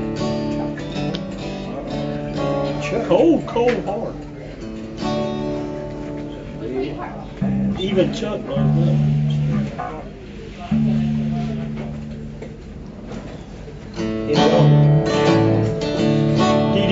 D. Well, I tried so hard, my dear, to show that you're my everything. Yet you're afraid each thing I do is just some evil scheme. A memory from your lonesome past keeps us so far apart. Why can't I free your doubtful mind and your cold, cold heart? I'd rather be loved before my time than your heart sad and so my heart is paying now. I didn't do.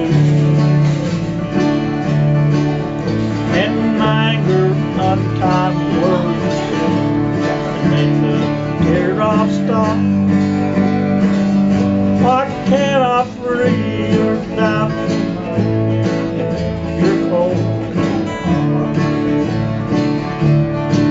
You'll never know how much it hurts to see you sit and cry.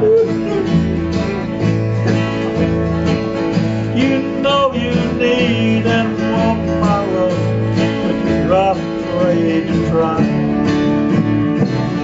Why do you run and hide from life? Trying just ain't smart.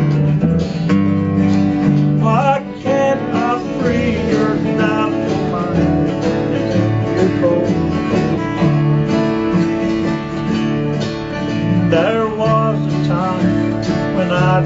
and you belong to me. But now I know your heart is shackled of memories. The more I learn to care for you, and we drift apart. Can I free your doubtful mind, your cold, cold heart?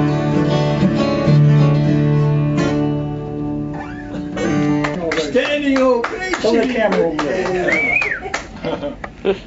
Okay, this one is an A, the last letter. Last letter. Yeah, That'd be Z then. 1930. Well, why do you treat me as if I were only a friend? What have I done that has made you so distant and cold? Sometimes I wonder if you'll be contented again. Will you be happy when you are withered and old? I cannot offer you diamonds and mansions so fine. I cannot offer you clothes that your young body craves. But if you say that you long to forever be mine, think of the heartache, the tears, and the sorrows you'll save. While I am writing this letter, I think of the past, and of the promises that you are breaking so free. But to this cruel world, I'll soon say my farewell at last. I will be gone when you read this last letter from me. When you are lonely and tired of another man goes. When you are lonely, remember this letter, my own. Don't try to answer, though I suffer anguish untold. If you don't love me, I wish you would leave me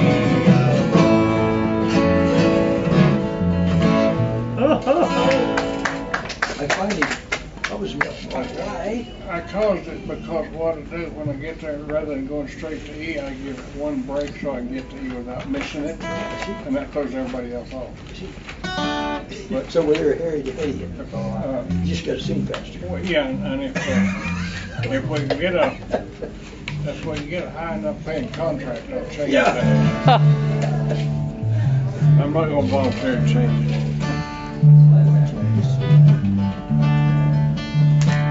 How about Jimmy Buffett song? Yeah. Nibbling on sponge cake, watching the sun bathe. All the dew is all covered with thorns. Whoa! Just a minute. It's all. Where do we go from there? Nibbling on sponge cake, watching the sun.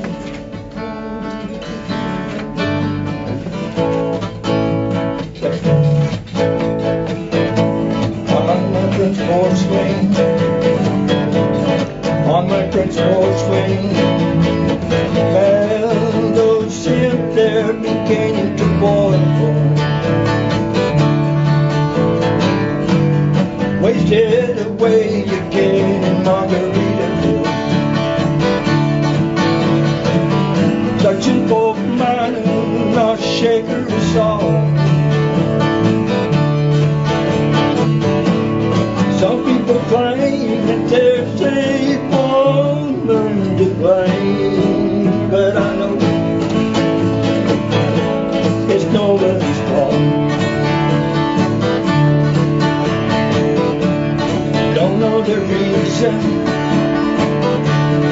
stayed here on the season with nothing to show but my brand new tattoo. But it's a real beauty, Mexican beauty, and how it got here I haven't a clue. Whichever way you can in Margaritaville, searching for my lost shaker of salt. Some people claim that there's a woman to blame, but I know it's nobody's fault. Blew up my flip-flop, stepped on a pop top, cut my heel, had to fly me back home. But there's blues in the blender, and soon it will render a frozen concoction that makes you hang on. Wait till the way you can in Margaritaville, searching for my lost shaker of salt. Some people claim that there's a woman to blame, but I know it's nobody's fault. Some people claim that there's a woman to blame, but I know it's nobody's fault. It's nobody's fault. It's nobody's fault. Beautiful.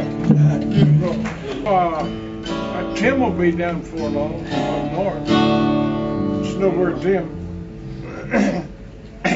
I'm tired of this dirty old city that we live. Well, I'm tired of this dirty old city. Entirely too much work, never enough play. And I'm tired of the old side. Think I'll walk off my steady job today. Turn me loose, set me free, somewhere in the middle of Montana, and give me all I've got coming today, and keep your retirement and your so-called Social Security. Big city, turn me loose, set me free. I've been working every day since I was 20. Haven't done a thing to show for anything I've done. There's folks who never work, they've got land. Think it's time guys like me have some fun. Turn me loose, set me free, somewhere in the middle of Montana, and give me all I've got coming today,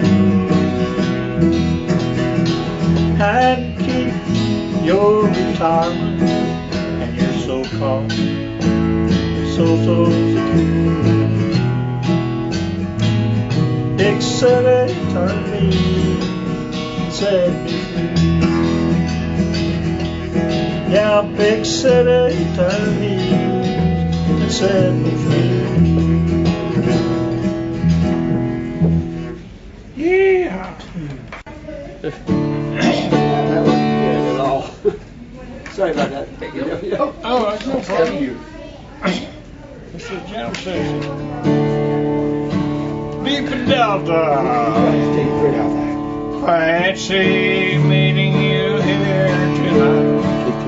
Life played a role. True lovers here all alone, lost in the flow. Can't tell you how much I've been feeling this way. So long since I've held someone, been too long to say. Take me out on the dance floor and hold me just one more time. From this moment on, you're all that's on my mind. If I never again feel this way like I feel right now, thank God that I've had the chance to hold you tonight. Slow music playing, songs that I like to hear. Out on the dance floor with you, holding you dear. Nothing else but us and the light, lost in the glow. Singing words as we dance tonight, the song that we know. Take me out on the dance floor and hold me just one more time. From this moment on, you're all that's on my mind. If I never again feel the way like I feel right now, thank God that I've had the chance to hold you tonight. Thank God that I've had the chance to hold you tonight. Oh. You have to sing something. No, are Dear. you Catholic? Yeah. Yeah. Amazing grace, how sweet. I will if I learn how. That'll be a cut. Amazing grace, how sweet the sound that saved a wretch like me. I once was lost, but now I'm found. Was blind, but now I see. Was grace that taught my heart to live, and grace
Yeah.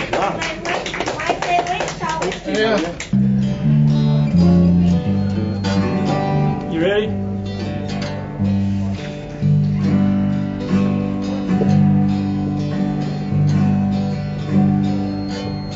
Ready? I was ready 10 years ago. I want you ready. I don't want to just. I was ready 10 years ago. Well, I'm walking the dog, and I'm walking the dog.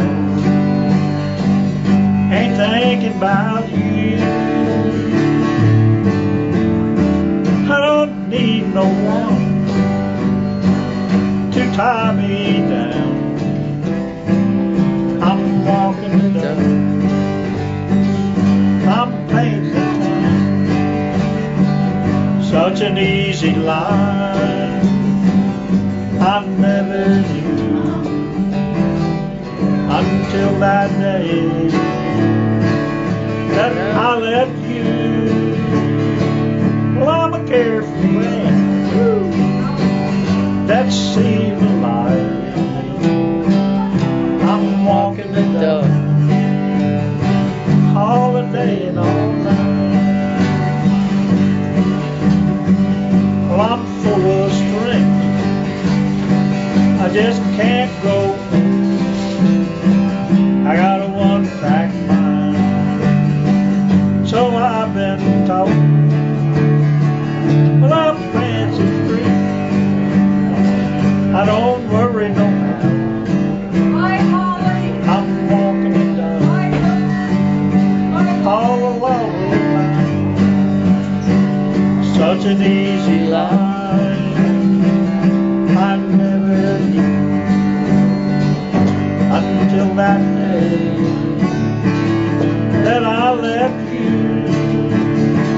Well, I'm a carefree lad that's seen the light. I'm walking the dog all the day and all the night.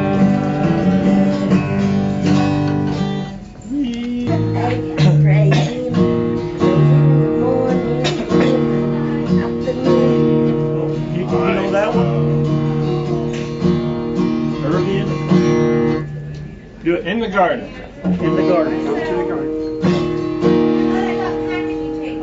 I call the garden alone while the dew is still on the road, and the voice I hear falling on my ear, the Son of God disclosed, and He walks with me and He talks with me, and He tells me I am His own, and the joy we share as we tarry there, none other has ever known. He speaks and the sound of His voice is so sweet the bird cuts their sleep, and the melody that He gave to me within my heart is ringing, and He walks with me and He talks with me, and He tells me I am His own, and the joy we share as we tarry there, none other has ever known. And the joy we share as we tarry there, none other has ever known.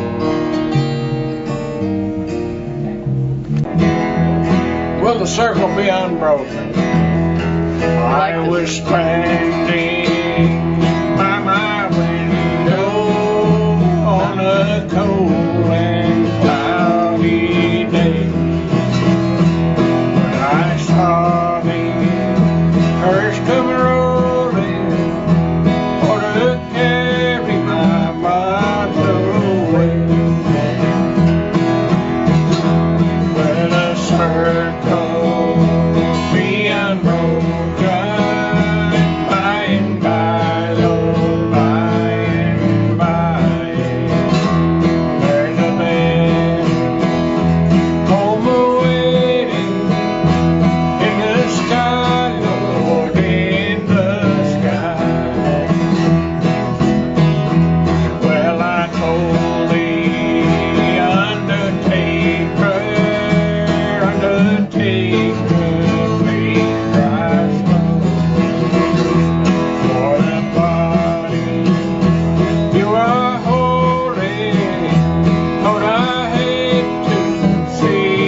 See you tomorrow.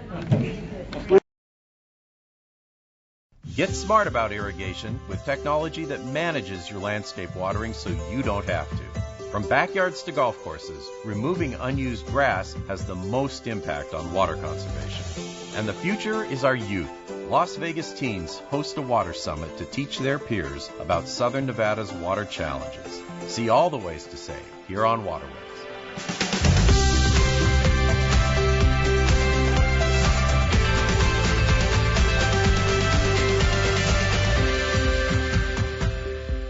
Gone are the days of having to manually turn on your irrigation system or fidget with your controller each season. If you're a fan of technology in the home, you can embrace the use of technology outdoors too. A smart irrigation controller can help manage your landscape watering schedule no matter where you are.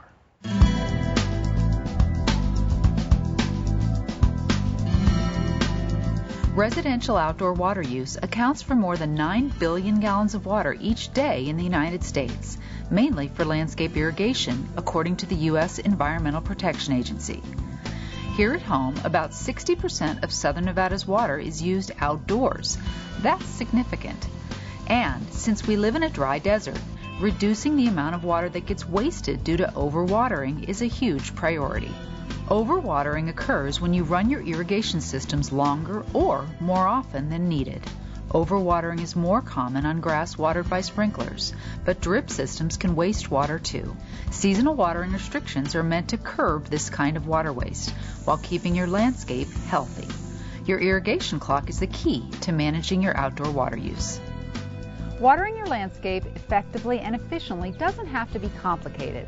Smart irrigation technologies can take the guesswork off your hands, significantly reduce water waste, and help you comply with mandatory watering restrictions.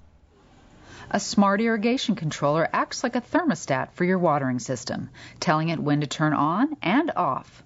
It uses local weather and landscape conditions to tailor your watering schedule and apply water only when plants need it. A smart controller will turn your system off when we have significant rain events. Toby, how can a smart controller save more water compared to a traditional watering clock? So smart controllers are based on a kind of a variable schedule. So they're based on information that you put in about plants, climate, the weather, as opposed to fixed schedules. So fixed schedules, if you put in, I'm going to water Monday, Wednesday, Friday at certain times. Obviously, if we have rain events and things like that, nothing's going to shut that off. With a smart controller, obviously, it's going to adjust to that type of weather. For example, I have a smart controller. And this past spring, when we had all these rain events, it would actually shut my system off for several days. So I could see a lot of savings because of that. On a national standpoint, you can see water savings between 10 15%. Locally, we've done research and we see savings of 5 to 6% on the total household water use. So you can see some big savings using smart controllers. The Southern Nevada Water Authority offers a rebate coupon to help you upgrade to a smart controller. In many cases, the rebate will pay up to half the cost of the controller, as much as $100. Find out which controllers qualify, get program details, and print the rebate form at snwa.com. You can save instantly at local participating retailers or mail in your rebate form if you purchase outside of the program. Like most smart technologies, smart irrigation controllers get smarter with time. Some even come with flow sensors that alert you if your irrigation system has a leak. Monitoring your landscape is as simple as tapping into your phone, tablet, or computer. Newer apps allow residents to remotely control their home irrigation system. Toby, do you find that people with older or more traditional watering clocks don't comply with watering restrictions because their clocks are either hard to program or hard to get to? Yeah, definitely. So more of the traditional controllers often are tucked away in your garage, first of all. So a lot of times people just don't like to go in the garage. They're inaccessible or they're difficult to program. So the older controllers are not kind of intuitively as user-friendly for customers. So smart controllers, if you can have it in your hand, especially the app-based ones, you don't have to go in the garage to program it. So because of that, we think people will have a much greater likelihood to follow all of our schedules because it's easier for them to change it through the seasons. Smart controller savings aren't just for homeowners. HOAs and commercial properties also can receive a rebate. Larger properties are perfect candidates for smart technology since the controllers are capable of watering larger landscapes that often have varied plant needs in different watering zones. While smart controllers are designed to increase watering efficiency, they do require initial setup and occasional monitoring to ensure optimal water savings. They will take some effort initially. You have to get them plugged in, obviously, so the wiring is something very similar to your existing controller. Then you have to do a certain amount of programming up front. You still have to identify the zones, like which part of the yard you're watering and the type of plants. But that's not any different than you would with your normal type of controller. Then after that, there is periodic maintenance. It's not completely set it up and then leave it. You'll periodically have to do adjustments, but much less than you would a traditional controller. If you do need help setting up a smart controller, you may want to consult an SNWA WaterSmart contractor or visit a participating retailer for assistance. Some landscapers in the WaterSmart Contractors program also accept the Smart Controller rebate coupon. Visit snwa.com to see a list of WaterSmart contractors. Whether you have sprinklers, drip irrigation, or both, it's important to know the difference between the watering systems.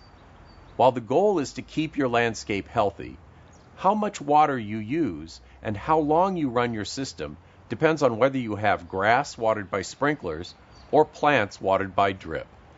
SNWA Conservation Manager Doug Bennett helps break it down.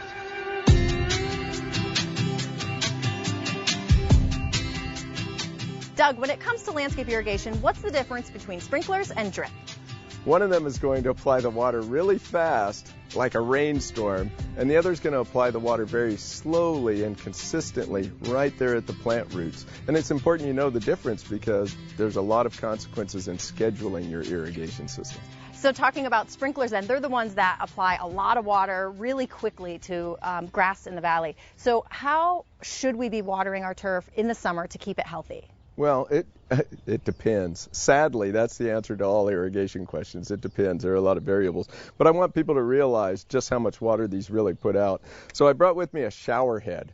We did a consumer research project, and we found that people thought that this shower head was the biggest water user at their home. The reality is this shower head, which is a water-conserving one, puts out about 2 gallons per minute. This sprinkler head, one of them, with a full circle nozzle, puts out 3 gallons per minute. One sprinkler head can be putting out more water than your shower head, and a lot of people may have dozens of these out there. So it's important to realize just how much water that is. This drip emitter, this puts out a few ounces of water per minute. So literally like a swallow of water in a minute, where this is going to put out 3 gallons. So it's important to know they can't run together. You can't run them on the same schedule, and you've got to separate your landscape irrigation by the style of emitter that's putting on the water and then schedule it. This is going to run very short. In some cases, we may be talking about just 10 to 15 minutes of total run time. And then the drip emitter, we're usually talking about 30 to 90 minutes of run time, depending on the design, the plants, and how often you're running it. Okay. So SNWA recommends the cycle and soak method for watering turf. Tell us what that is and why we recommend it. Okay. So I mentioned you might run a sprinkler system for 15 minutes. You may not want to run it for 15 minutes continuous. It may put too much water on and the water may run off, or it may pond in the yard. So instead what you do is you divide that into thirds, maybe run 5 minutes at 5 a.m., 5 minutes at 6 a.m., and 5 minutes at 7 a.m. as an example. It's able to take those small drinks of water and pile them on and load up the soil so that the plants can drink from it during the rest of the day. So that's what we call the cycle and soak method. Cycle it on, let it soak in, wait a while, cycle it on again, and so forth. Perfect. For plants or trees that are watered with drip, they may need less water, so how often should those drip systems be set to water? What you want to do with drip is run it anywhere from 30 to 90 minutes. How long depends upon how many of these little guys are out there and how much volume each of them applies, which is a trick to learn. Once you determine that optimal run time, you want to skip days between. As a good rule of thumb, Jen, you want to run your drip system about 3 times as long minimum, but maybe only 1/3 as often as your sprinkler system runs. That's kind of a good starting point to figure out the general guidelines, and then you would work from there. For more tips on how and when to water your landscape, Visit snwa.com. Las Vegas has had an unusually wet year, and now in monsoon season, you can bet more rain is on the way.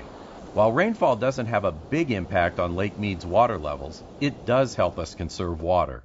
Water use throughout the valley is down 5% this year, thanks in part to the weather and the community's response to turn off irrigation systems during rain events. Shutting off irrigation on rainy or windy days could save residents as much as 500 gallons a day. A wetter than normal winter has likely delayed a federally declared shortage for at least another year. There remains a significant possibility of shortage in 2021. The Colorado River Basin experienced a heavy winter snowpack, resulting in above-average runoff during spring. Lake Mead's water level could benefit from the increase as more water is released downstream and through Lake Powell. While we've had a good year, one good year is not enough to pull the river system out of a 19-year drought. It would take at least a few years of similar conditions to significantly raise Lake Mead water levels. Conservation remains a priority for the 7 states that share the Colorado River. After months of tough negotiations, the lower basin states signed the Drought Contingency Plan. This is an historic day for the entire Colorado River Basin. 2 countries, 9 states, 7 in the United States, 2 in Mexico, countless water districts, non-governmental organizations, tribes, those who care about recreation. Together we have all worked together to bring home these drought contingency plans. Under the plan, Nevada, Arizona, and California will make a series of voluntary water contributions to keep water in Lake Mead. The contributions are designed to slow Lake Mead's decline and reduce the potential of the lake dropping to critical operating elevations. The plan will allow the lower basin states to recover some of their voluntary contributions as Lake Mead's elevation recovers. The residents won't feel the impact because of our community's tremendous achievements in conservation. Right now we have about 60,000 acre-feet of unused water, and our maximum contribution under this plan is 10,000 acre-feet. So we'll still have a substantial amount of extra water to secure the community's future water supply with. Here in the desert, golf courses can be an easy target when we want to point a finger at wasteful water use. But many of these properties have made enormous strides to reduce their water footprint and increase water efficiency. Major turf conversions at golf courses are driving down water use. The SNWA's Water Smart Landscapes rebate chips in for extra savings.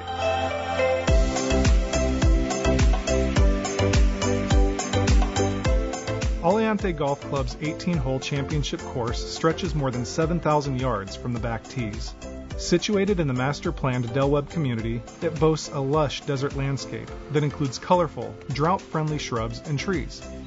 Although the course was designed with the desert in mind, Aliante has a lot of unused grass and recently embarked on a large turf conversion project through the SNWA's Water Smart Landscapes rebate program. How much grass did Aliante remove through the SNWA's rebate program? Aliante Golf Course took out a little over 129,000 square feet of turf. The City of North Las Vegas that operates the golf course will receive a little over $200,000 in incentives. Aliante removed grass near the back of the driving range and near its 9th and 18th holes.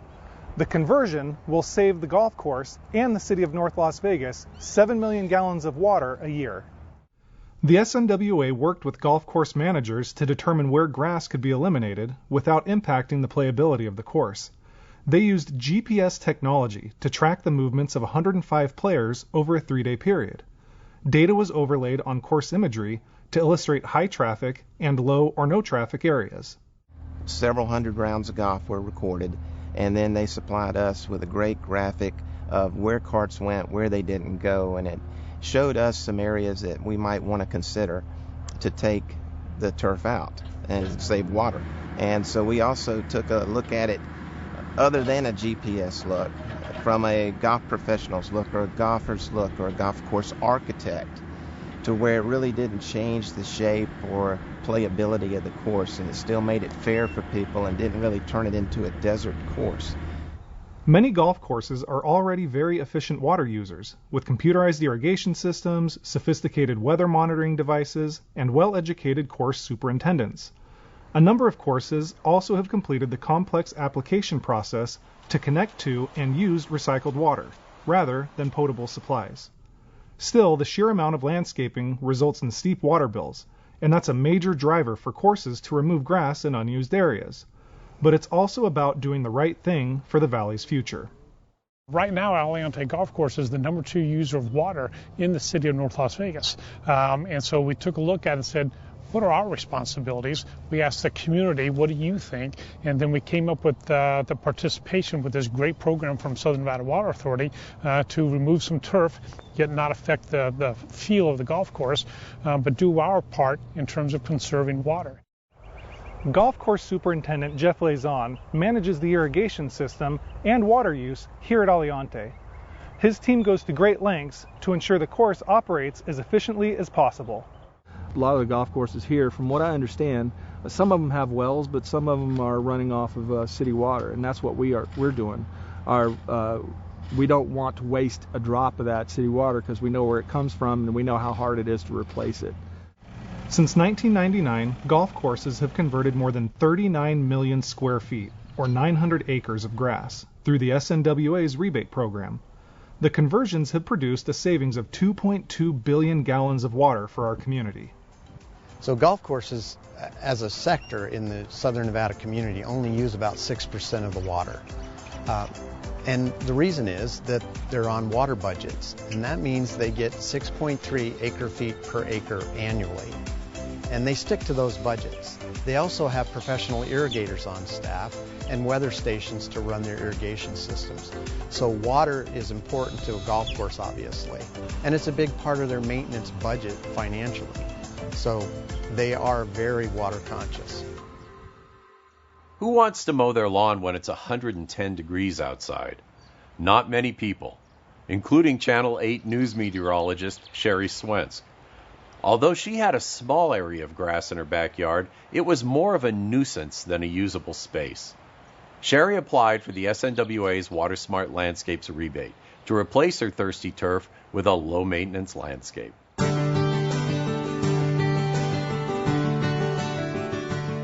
I don't want to mow it anymore. It's uneven. I just want to be able to roll my barbecue out here, have parties, have people over, and just enjoy being outdoors in this space that otherwise I don't use. You've likely seen meteorologist Sherry Swensk talk about water conservation during her weather segments on Channel 8 News. She often reminds viewers to change their watering schedule seasonally and promotes the SNWA's Water Smart Landscapes rebate program. After years of encouraging Southern Nevadans to replace their useless grass with drought-tolerant plants, Sherry finally took her own advice. I've been talking for years, telling viewers how easy the program is, how rewarding it is. If you're not using your grass, how much money it costs to water, it's annoying to mow, it's a lot of work and a lot of maintenance. And I've been doing the same thing myself for years. This is my third house with green grass, and again, I'm not using it. Ready to part ways with her backyard lawn to save water and time spent on maintenance, Sherry contacted the SNWA to apply for the Water Smart Landscapes rebate. I just wanted to take advantage of the program, and when the rebate came up to $3 a square foot, I'm like, what am I doing? This grass is annoying. I'm not using this. And so I just wanted to take advantage of the program, get that great rebate check, and just turn this into an area that I will really enjoy and use. The SNWA pays homeowners and businesses $3 for every square foot of grass replaced with Water Smart Landscaping, up to the first 10,000 square feet, and $1.50 for every square foot over that. Customers must have at least 400 square feet to qualify for the Water Authority's rebate program. Sherry ripped out just under 500 square feet of grass. A Water Smart landscaper helped Sherry design a more functional, usable space. Decorative pavers and river rock replaced the grass, and tropical, drought-tolerant plants were added to complement the swimming pool. A new drip system was installed in the bordering planter to water the existing palm trees and plants more efficiently, and a splash of paint on the raised bed gave the backyard an extra pop of color.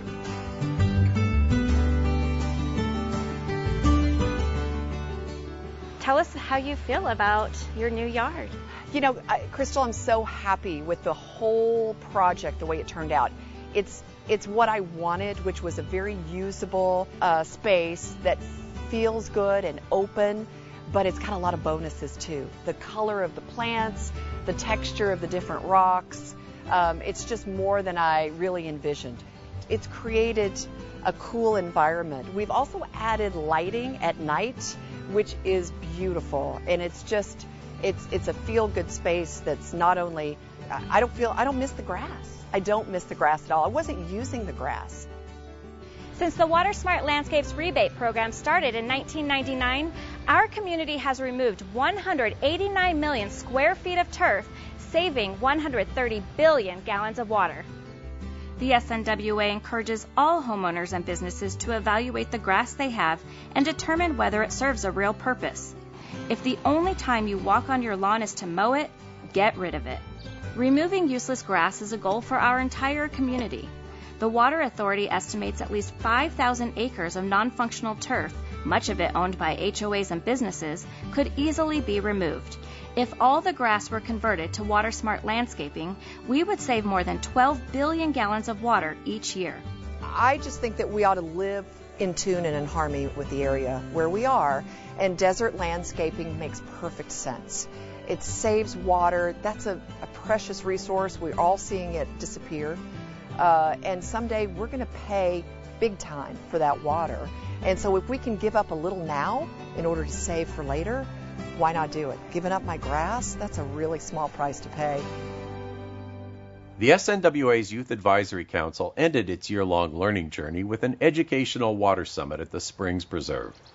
More than 400 teens from area high schools learned about local and global water issues, as well as how to conserve water while living with a drought that's been around as long as they have.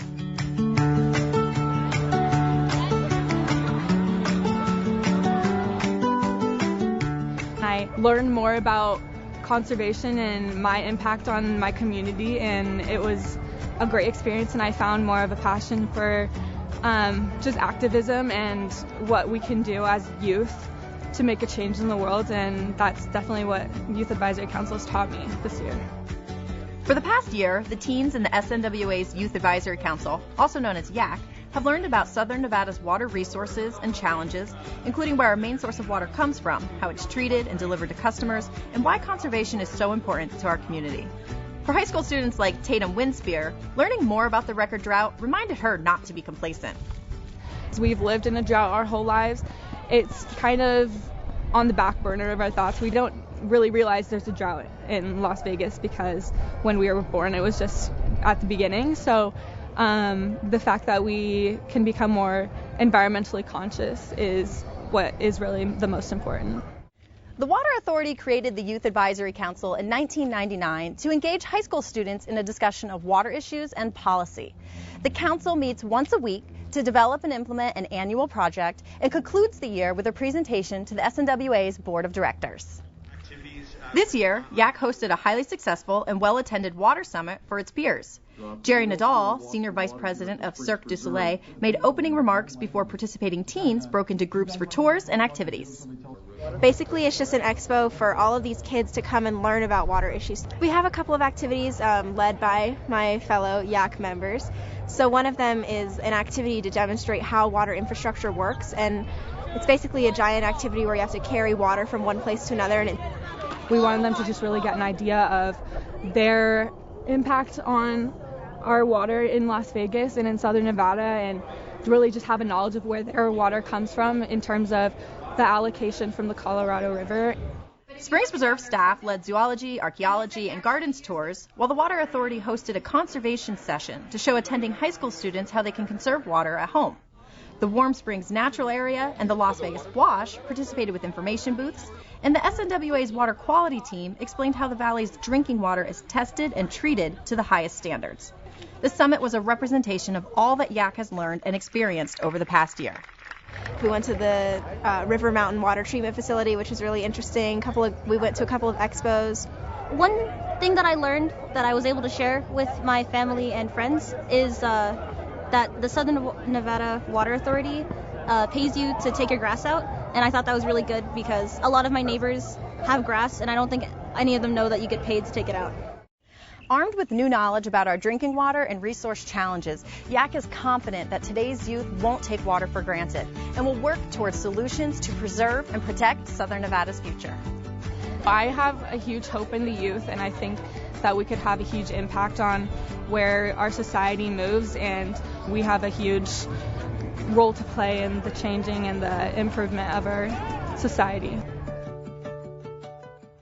The Nevada legislature passed a bill to reauthorize conservation funding throughout the state. Voters originally approved the $200 million conservation bond program in 2002 to enhance cultural and natural resources. The funds supported recreational trails, public parks, museums, wildfire prevention and restoration, and much more. Additional funds will support new projects like water improvements, expanded amenities at the Springs Preserve, and investments in community parks, trails, and open spaces.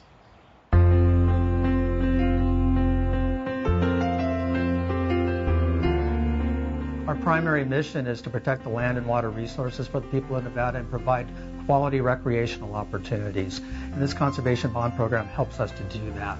Some key projects that we've been able to implement is a bike path up at Lake Tahoe, which for the first time ever on the Nevada side of the lake, folks can ride their bike along a quality bike path in a safe experience and not be on the roadway. We've done visitor improvements to improve the recreational quality experience in our campgrounds throughout the state, most notably Valley of Fire State Park and the Big Bend State Park down in Laughlin, Nevada. Conservation bond funding is critical for the Nevada Department of Wildlife. Some of the big areas of use in the past few years have included wildfire rehabilitation, that includes purchasing seed and applying that seed via helicopter. Hatcheries in both the northern part of the state as well as the southern part of the state have been the beneficiaries of conservation bond funding, and fish production has been increased, and fish species protection has also occurred as a result of those hatchery refurbishment projects.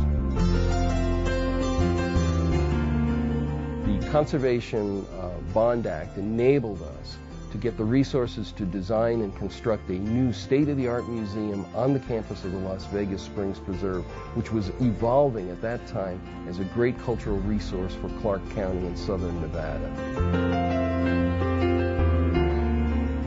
$25 million came from the Nevada Conservation Bond Program to help fund the construction of what has become a cultural entertainment and education center in Las Vegas, and there's a lot of attractions in southern Nevada, but families in southern Nevada know that this is a place where they can hike, see traveling exhibits, there's wildlife, there's a museum, there's a botanical garden that demonstrates how we can have a sustainable foliage here, and so the Springs Preserve is an example of what the bond program can do for our community.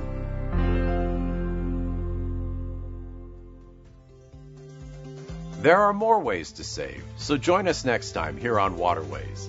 If you'd like to share your conservation efforts at home, contact us at Waterways, 1001 South Valley View Boulevard, Las Vegas, Nevada, 89153, or send us an email through our website at snwa.com. We may feature your story. For more how-to videos and tips to conserve and care for our water, connect with us on social media. Thank you for watching. We'll see you again next time, right here on Waterways.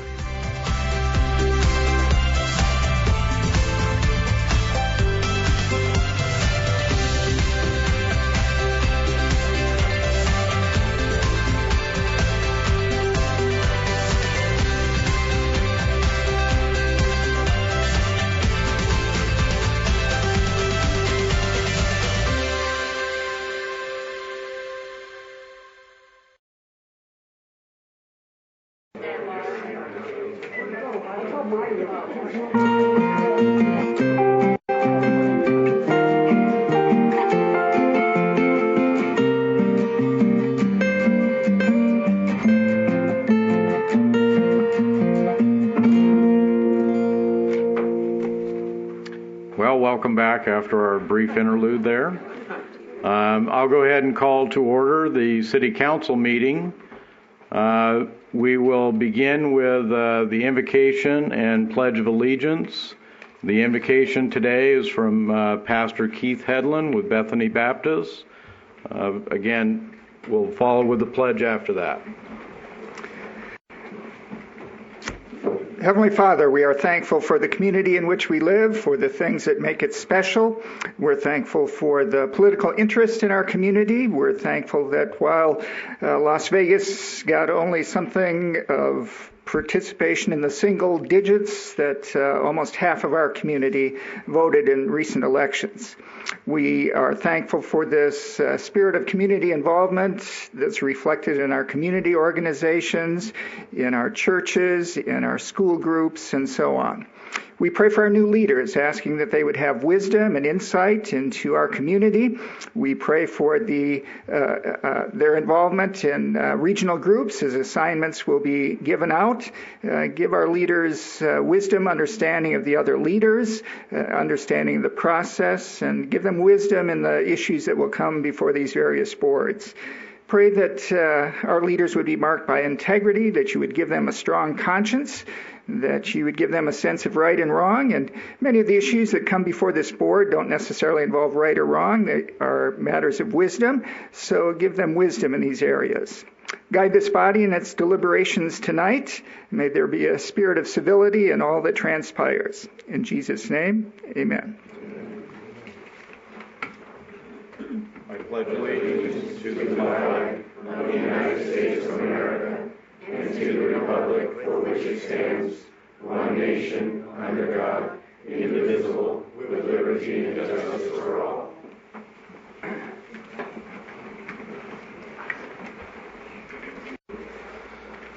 Thank you, Pastor Hedlund, for those good words for us. Public announcements.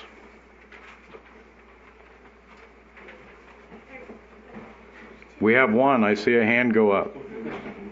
Please come up.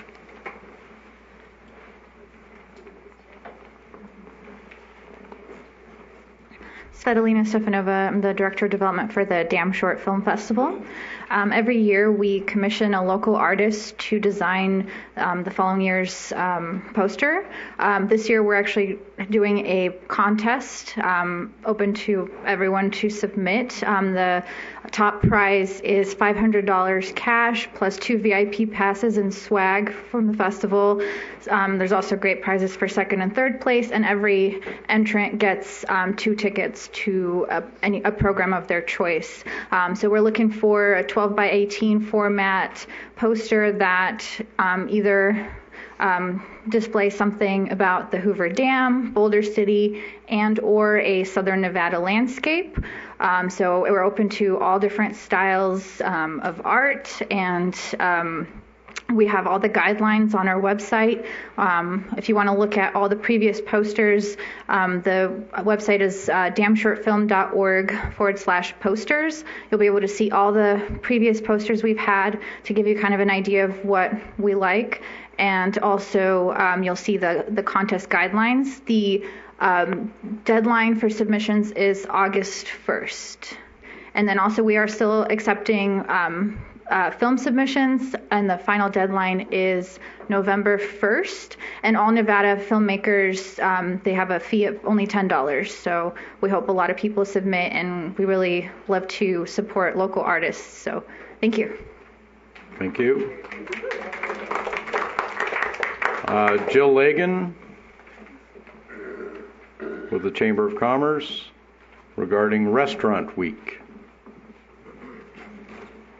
Council, thank you. Jill Lagan with the Boulder City Chamber of Commerce. I'm excited to be here to share a little bit about the first annual Boulder City Restaurant Week. So we saw that there were quite a few people who had some concerns back during the think tank days, and we had some individuals that expressed that they'd like to be a part of some of the solution to some of those concerns. And so one of our local restaurants, Miss Cindy Ford from the Southwest Diner, she decided that she was going to go out and look for some of those solutions. So she just made mention mentioned to one of her sales reps at Cisco that she had some concerns, and Cisco turned right around and said, "We will help you." And so I am really grateful that we have a partnership that we can help put together Boulder City Restaurant Week. That's what came of that conversation. And so this will be the first time that all of our restaurants will be able to have special menus with set prices, and it will be advertised on our website. And so it will be a really great way for people to come from the Vegas and Henderson area and check out our restaurants throughout that week. But it also helps our locals understand a little bit more about what we're doing in our restaurants. So I have with me Andrew Roth. He is from Cisco, and we're excited for this partnership, and I thought I'd let him say a few words just so he can kind of tell you a little bit more about the details. Sure. Thank you. So this is separate from the Las Vegas Restaurant Week. It will be August 4th through August 10th, and we are asking that all restaurant operators, regardless of their business agreements with us, participate, because we are putting our entire marketing team behind this, and we're going to be spending the next 3 days out here with our chef, with our team, working with local businesses to make them aware of the benefits. And what is really more important to us is that we're giving back to Boulder City, and the funds and the foundations that go with every one of these meals is going to go towards ProStart and the Boulder City Chamber of Commerce. So it's important to us to really lean in here. We see a great opportunity, but it's also an opportunity for us to showcase the culinary talents that we have within Boulder City and bring those from other cities out here to experience that. So with each of those restaurant meals that are purchased, a percentage will go back to either the Foundation ProStart or to the Boulder City Community Foundation. The foundation dollars that come back into Boulder City directly will go right into the high school scholarship fund. So it is a really great way for Boulder City residents and those visiting to be able to contribute to some of our educational goals that we have at the Chamber. But also, if they have their receipt after they purchase their meal, they can take it to multiple businesses and also receive a coupon or a discount. So that will also be advertised. So it's a great way to get people into all of our businesses and to highlight all the great things that we have out here in Boulder City. So we're grateful for partnerships. We're grateful for wonderful businesses like Cindy Ford that have thought through these great ideas and have found solutions to things that concern them. So thank you very much. Thank you. That sounds like a great partnership, and appreciation to Cisco for helping out with that. I do want to make note, I have not made note of it with the start of the council meeting, that Councilman Harhay is on the telephone and participating in the meeting. This time we will go to public comment. Uh-oh. Honorable Mayor and Council, I do need to make an announcement. As you know, that the month of July, we only have one council meeting, and that poses somewhat of a logistical issue when we're trying to ensure that we celebrate certain anniversaries and major events. Last year, it was remiss of me that I did miss someone, and it was because I wasn't familiar with the schedule that it threw me completely off, and I didn't want to do the same mistake again. The next council meeting after tonight will be August 13th. It's the second Tuesday in August. And unfortunately, we will not be back in session after tonight to be able to celebrate another anniversary of one of our council members who unfortunately cannot be here personally, and I did not want to bring any shall we say, refreshments or, other edibles, because perhaps maybe the current council might indulge and not leave anything for the individual that we are celebrating this to. So with that, I would ask the council and the rest of the audience, if you could please join me to wish Councilmember Harhay a happy birthday. His birthday will be on August 3rd. But before we begin, Councilman Harhay, are you still there?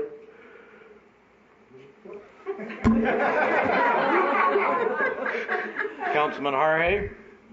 I think I already had a birthday celebration that wound up on the front pages of the BC Review. I'm sure you're grinning from ear to ear. So since you can hear us on 3, 1, 2, 3. Happy birthday to you. Happy birthday to you. Happy birthday, dear Lauren. Happy birthday to you. At this box rate, I'll be able to reach 100 before anybody else.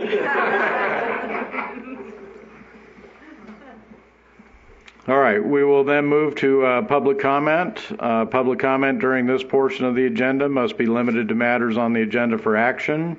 Each person has up to 5 minutes to speak on a specific agenda item. Again, as I had mentioned at the last meeting, we are going to allow the 5-minute period of time, and we do ask that each person be considerate of everyone else's time. Is there anyone who wishes to speak on any agenda item? Ms. DeShane?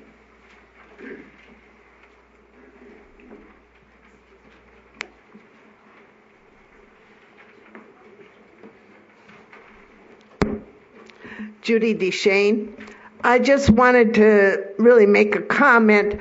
I see that the BC TAP is on the consent agenda, which is the electrical part of our utilities. And I just